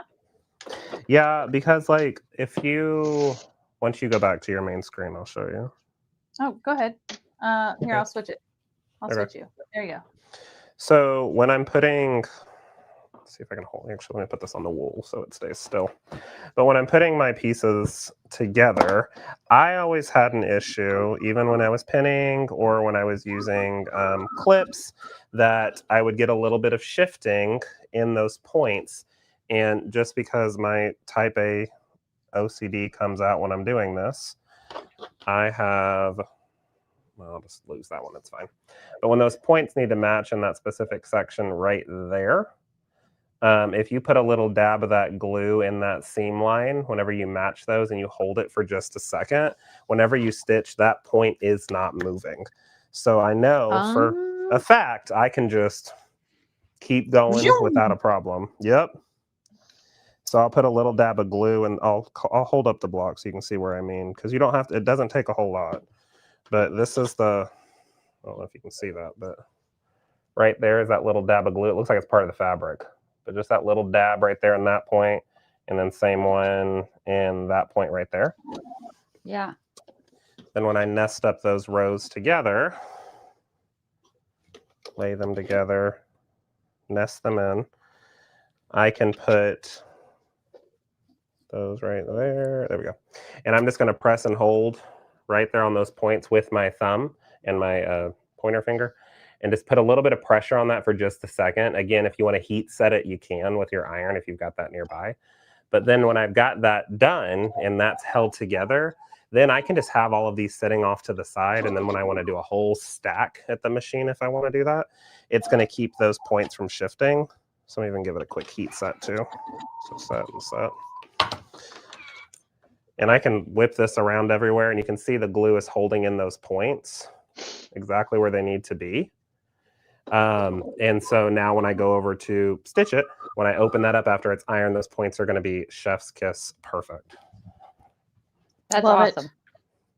I love that. Now say the name of the glue one more time, and if you want to drop a link again, Eric has your link to drop in the chat. Oh, perfect. Yeah, it's the Roxanne glue based it. There's a bunch of other glues on the market, and I know a lot of people use like sometimes Elmer's and stuff like that, but that craft glue is not really made for fabric, and sometimes if you heat set it, it can not do great things for your fabric. Yeah. So getting a glue that is made for fabric and is water soluble, just I'd spend the extra dollars and just get it. It's well I mean, when worth you spend that much time and money on the fabric and the quilting and, and everything, like you don't want to skip on some of those other things. Right. Julie, you're so welcome. Thank you. We're so happy that you're here. All right, I am sewing up my rows, and then we'll sew up our rows together, and then we'll be done with our first block. And remember, you can watch the replay of this and skip to the parts that you need help with. We covered a lot today. And then you can sew along later when you're ready. And take your time. I love the sound of our machine. I think the sound of a sewing machine is so therapeutic. It's so soothing. Marissa said, what is the long thing at the end of the glue? Oh, wonderful question, Marissa. So the glue bottle comes with 2 different tips, but this is I don't know if you can see it, but it's a little tip that clips on so you can get the piece right into where you need to put the little dab of glue in. Pro tip on this is your glue likes to dry because that's, what it's meant to do. So I keep a little pin with me, just a standard sewing pin, and I put that in the end of the tip so that way it keeps that in there. So whenever the glue dries, it just dries on that pin, and when you pull it out, you pull out the dry glue, and it's good to keep going. Oh, that's such a good idea. I've had one too many demonstrations where it dries in the little needle, and then that looks weird. So just keep the little needle in there when you're not using it. I'm sorry, Bethany, you said something. I cut you off. Oh, no, I was saying that was so smart because I want it to get dry in that tiny little, it would be hard to get it out. Right, exactly. Once it dries in there. So to do that with the smart. Thanks, buddy. I am pressing my seams open. So when I start joining, Corey, pieces like together, that's when I start pressing seams open. Yeah. So let me switch my overhead. So now where I've joined these 3 pieces together, or 4 pieces together, all those seams are pressed open, but all my other ones are folded to one side. Do you want to take over the larger camera so they can see that? Yeah. Oh, Eric switched it for me, and then I switched it. Sorry, guys. Thanks, Eric. So when I build each of these pieces, I press the seams to one side, and this is just my preferred method. So you can see how all my seams are laying nice and flat here. But when I go to join 2 pieces, I will press those seams open because typically I'm joining this to something else and I need to kind of nest my seams, which is where I'm going to kind of have these split seams, and it helps eliminate bulk. So I'm still working on pressing, but as soon as I'm done pressing, I can show you what I mean by that. Whew.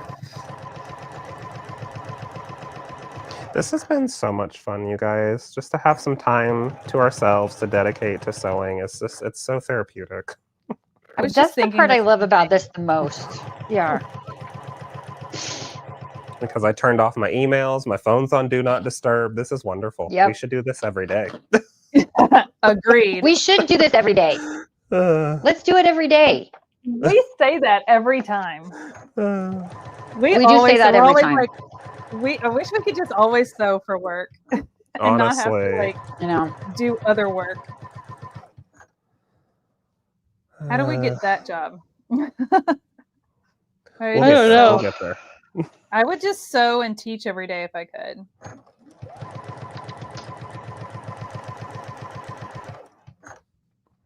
If you guys keep enjoying these sew-alongs, then we'll do more and more of them.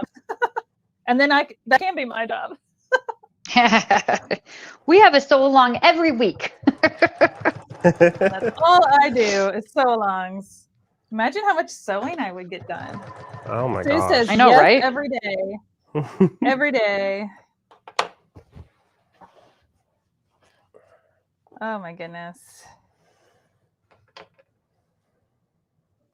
All right, almost done.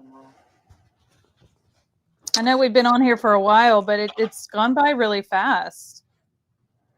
It has gone by really fast. I keep looking at the clock and I'm like, oh my gosh, we've been here for that long? But it doesn't feel like it. I know, I just looked at it and couldn't believe it's been that long because it's so therapeutic to cut stuff like this. Well, and we're having fun. But we are covering a lot in part 1. because I know people are going to want to work ahead, and I want to get you guys to a point where you're not having to do so much over the weekend, or you have all the information you need to do all of it over the weekend.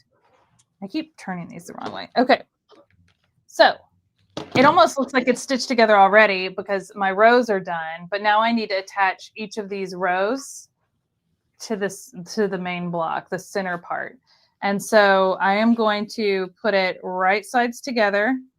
And because I opened my seams here, excuse me, I have hiccups in here, they're what's called nested. I'm actually gonna zoom in. Okay. So right sides together. I'm the worst at remembering to trim my threads. Do better than me. All right. They become one with my quilt. I don't care. So because I split my seams open, or I press them open on both sides of this, here and here, that they now lay flat right next to each other. Again, you can use the straight pin method to stick through one side and then the other. So you can, it's kind of hard to do it holding it up. So I'm going to so sticking this straight through from the top. My pin is going straight through between the seam of the red and the green, which makes it really easy to see. And when I flip it over, it's coming out on the white side, not the in between the white and the green. So that means that they're not lined up perfectly. So I'm going to kind of back it out, shift that over, stick it back through.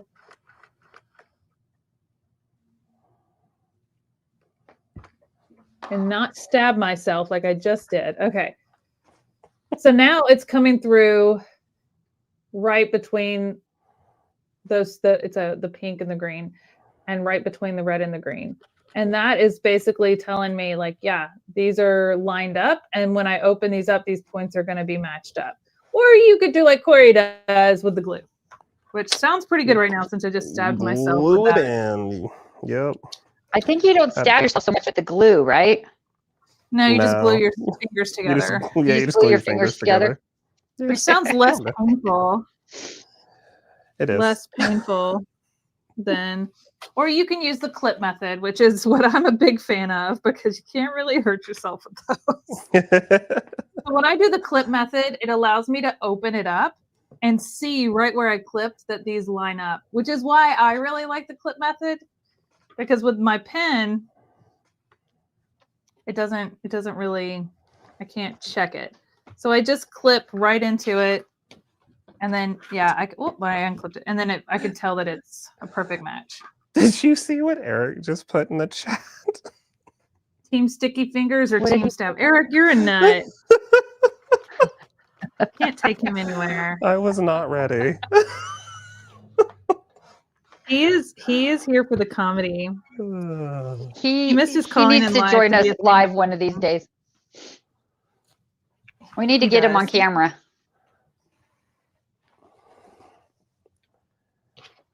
He sure does. I think he was on at the end of one of our days of the Handmade Collective because Nathan just brought him on screen and he was not prepared. He just did it and he was like, okay. Hi everybody. That is a stressful moment when you get popped on screen when you're ill prepared for it. And you've never been on screen before and it's our big event. Yeah. Yeah, that was That's called funny. Initiation. Yep. And he didn't run for the hills and he stayed with us. So He's we still love here, Eric. guys. He's still here. We didn't scare him All right, off by doing that. I went ahead and pinned my top piece on, but I'm going to go ahead and do the bottom one. And then that way I can sew down one side, flip over, and sew down the other. He said, I was in shock, a deer in the headlights. Yeah. That was funny. Louise says she's team stab for sure. So she prefers pins and stabbing her fingers. I when I got my first little set of clips, my dad came up while I was sewing. I got my first set of clips when we did my first quilt, when we did the sew along in the summertime. And he came up and he was like, what are those? What are those? And I'm like, look what these can do. And we both were thinking the same thing. My mother would have loved those clips because she always wore a thimble on her fingers when she would sew, because she would always jab herself. So she would always wear these heavy, stainless metal thimbles. But she and also she would have did a loved lot the of hand clips. sewing. She did do a lot of hand sewing. She did a lot of hand sewing, but I think she still would have used the clips because she would hand sew her binding on, and for she would just holding it kind of together. fold it over as she went. Yeah, she would have loved that. You guys, I finished my block. Yay! Oh, hold it up. I'm right behind you. Hello. Let's zoom out a little bit so we can see it. There it is. Yay! So cute. So And again, good. my fussy cutting is at an angle, but what's going to happen with all of mine is they're just going to rotate back and forth, so it's going to kind of look like a fun merry-go-round of animals and I love stuff. And it'll look intentional. Yeah. Exactly. It's a design choice. Yes, exactly. That's amazing. Yay. Oh, your microphone. I just want to say my microphone's what? It was all being Oh, all it's better weird. now. It got really, you Oh. sounded like a robot. Yeah, I turned around, like it got stuck for a second there. But anyway, I just want to remind you guys all to come back on Friday. Bethany's going to continue our Sewalong on Friday at 1 o'clock Mountain Time. So please join us for that. Our Fall Fest promotion is still going on. So check that out. Go to our website and go to the Fall Fest page and check out all the packages that are put together. The thing that's so great about all of our products is they all work together, but so you can mash up the different packages to do different things, but we kind of set it up this time in packages. So if you like to do applique, everything you need for applique is in one package. If you like to do embroidery, that's all in one package. Sewing, traveling, what's the other one? Oh, well, there's an all-in package, and then there's a paper crafting package. So all of them are there. And I just want to say, guys, if you get one of the packages, you will automatically get, now that we fixed the system, because I had to go in the back end and figure it out, free fat quarter bundle bags. Now, depending on how big of a package you're getting, you get 1, 2, 3, or 5 free fat quarter bundle bags. And yes, if you want fat quarter bundle bags, you can buy them right now on their own. Put in 2 into your cart if you want to get 1, because then 2 are going to show up to your house for paying for 1. That's my little secret of the day. But they're just the best things to store your stuff. If you're going to a retreat like Bethany does, or if you're going to a show, or if you just like to keep things put away by project, this is so great to do. I'm so excited because I have a fat quarter bundle, this one up here, that this Christmas fat quarter bundle here that I already have a project in mind for, that has some stencils and some patterns and some templates that I can put all in the bag with the thread that I'm going to use and keep it all together, so that when I do go to Keisha's house and teach her how to sew, we can make it, because it'll all be in the bag. So the fat quarter bundle bags are super fun. And they're really, really good Christmas gifts. We had so much fun passing these out in Houston, and when we ran out of them, it was tragic. People were very sad when they came back to buy their light boards and we no longer had the fat quarter bundle bags. That was very sad for some people. So check them out. Go look at all the photos. Like, they're so fun. The fat quarter bundle bags are just great. So those are available for a limited time, but they're available right now while supplies last, as we like to say. And join our next Sewalong. We're going to be doing it next month on the 12th.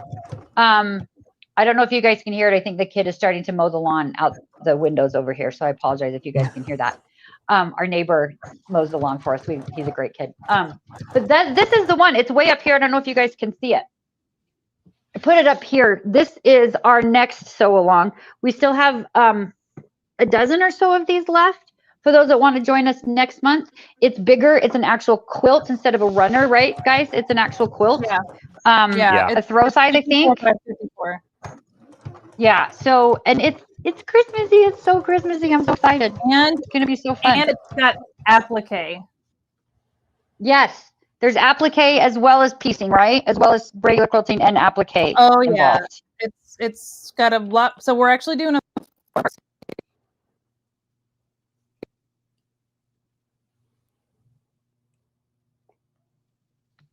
our last Sewalong for anyone who it's their first time to do it. So we definitely will be covering all the bases again, but we'll be going over applique heavily, because applique is such a fun thing to add into your quilting.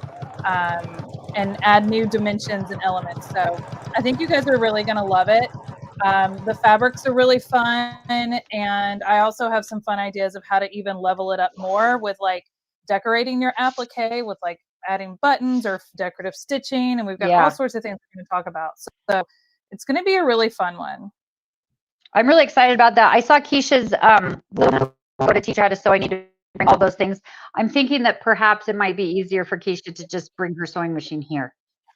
Yeah, you guys could set up together. We might should make that plan instead. Well, and here is my finished block. Yay! So cute. So now to do this 3 more times. But have fun with it. I will admit that like these 2 corners right here, these 2 points look great. My other ones are not so great. But this is such a busy print that you can't tell. And when you get it all pieced together and you make it into one big runner and you have it all lined up like this, it doesn't matter.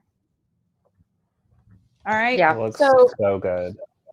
So next week oh my gosh, on Friday, we're going to take all 4 of your blocks because you're going to make all 4 of these, and we're going to piece them together, make the border, and add the border to this and finish the entire top.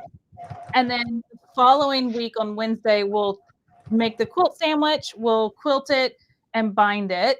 And so for Friday, today's probably going to be our longest sew along part because we're at 2.5 hours. Friday will be much shorter, but we just wanted to get as much done as we possibly could. And I know, Corey, you were saying how I quilted mine. When we'll go over this later, but I did like 1/2 inch. Do you want to say hi? Do you want to and it kind of made it look like a Christmas present. So I just thought that this was really a fun way to quilt it, which we'll talk about other ways to do it next week. So really cute. There you go. There you have it. Thank you guys for joining. Melody, Corey, thank you for hanging out today and going through a whole block. I'm so sad. So sad I won't be there on Friday. Corey, good luck with your class on Friday, but I'll be back next week on Wednesday because I need to learn how to quilt from Corey. So I'll be back for that for sure. Yeah. So Friday, you're stuck with me. We're going to just, like I said, put our blocks together, make our border. It's a very scrappy border, and then put that on. It'll be a much faster class. And then on Wednesday next week, we'll have another probably longer class because we're going to go over sandwiching, quilting, and binding. So that's also why I haven't bound this one yet, because I'm going to quilt this one and bind this one. And I can show both without having to do the whole thing. So, oh yeah, it's going to be me and Eric on Friday. Maybe I'll bring him. I think Eric, be ready to pop on camera because Bethany will need someone to chat with. Comb your hair that day and brush your tooth, and be ready to hang out with us on camera Friday. I may have you just pop in. I think everybody would love to see you because they chat with you so much in the chat. Yes, you're welcome, Sue. Thank you so much for that. I appreciate it. I'm glad that you're enjoying the tips. You're not a newbie anymore, Louise.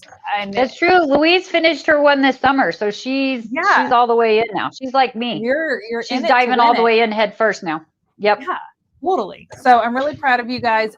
What I would love for you all to do, and Melody, you have to do this too, but once you get your first block done, or one of the 4, take a picture and post it in our Facebook group, the CutterPillar Creations Hub Facebook group. I want to see your first block. It doesn't have to be perfect. Look, I'll even show you mine right here. Look at this. It is far from perfect. Here's my block. And look, I am off here. This one's way off over here. It's fine. It's fine. Don't point them out. I am, because I want you to see that even after 35 years of sewing, it's still not perfect every time.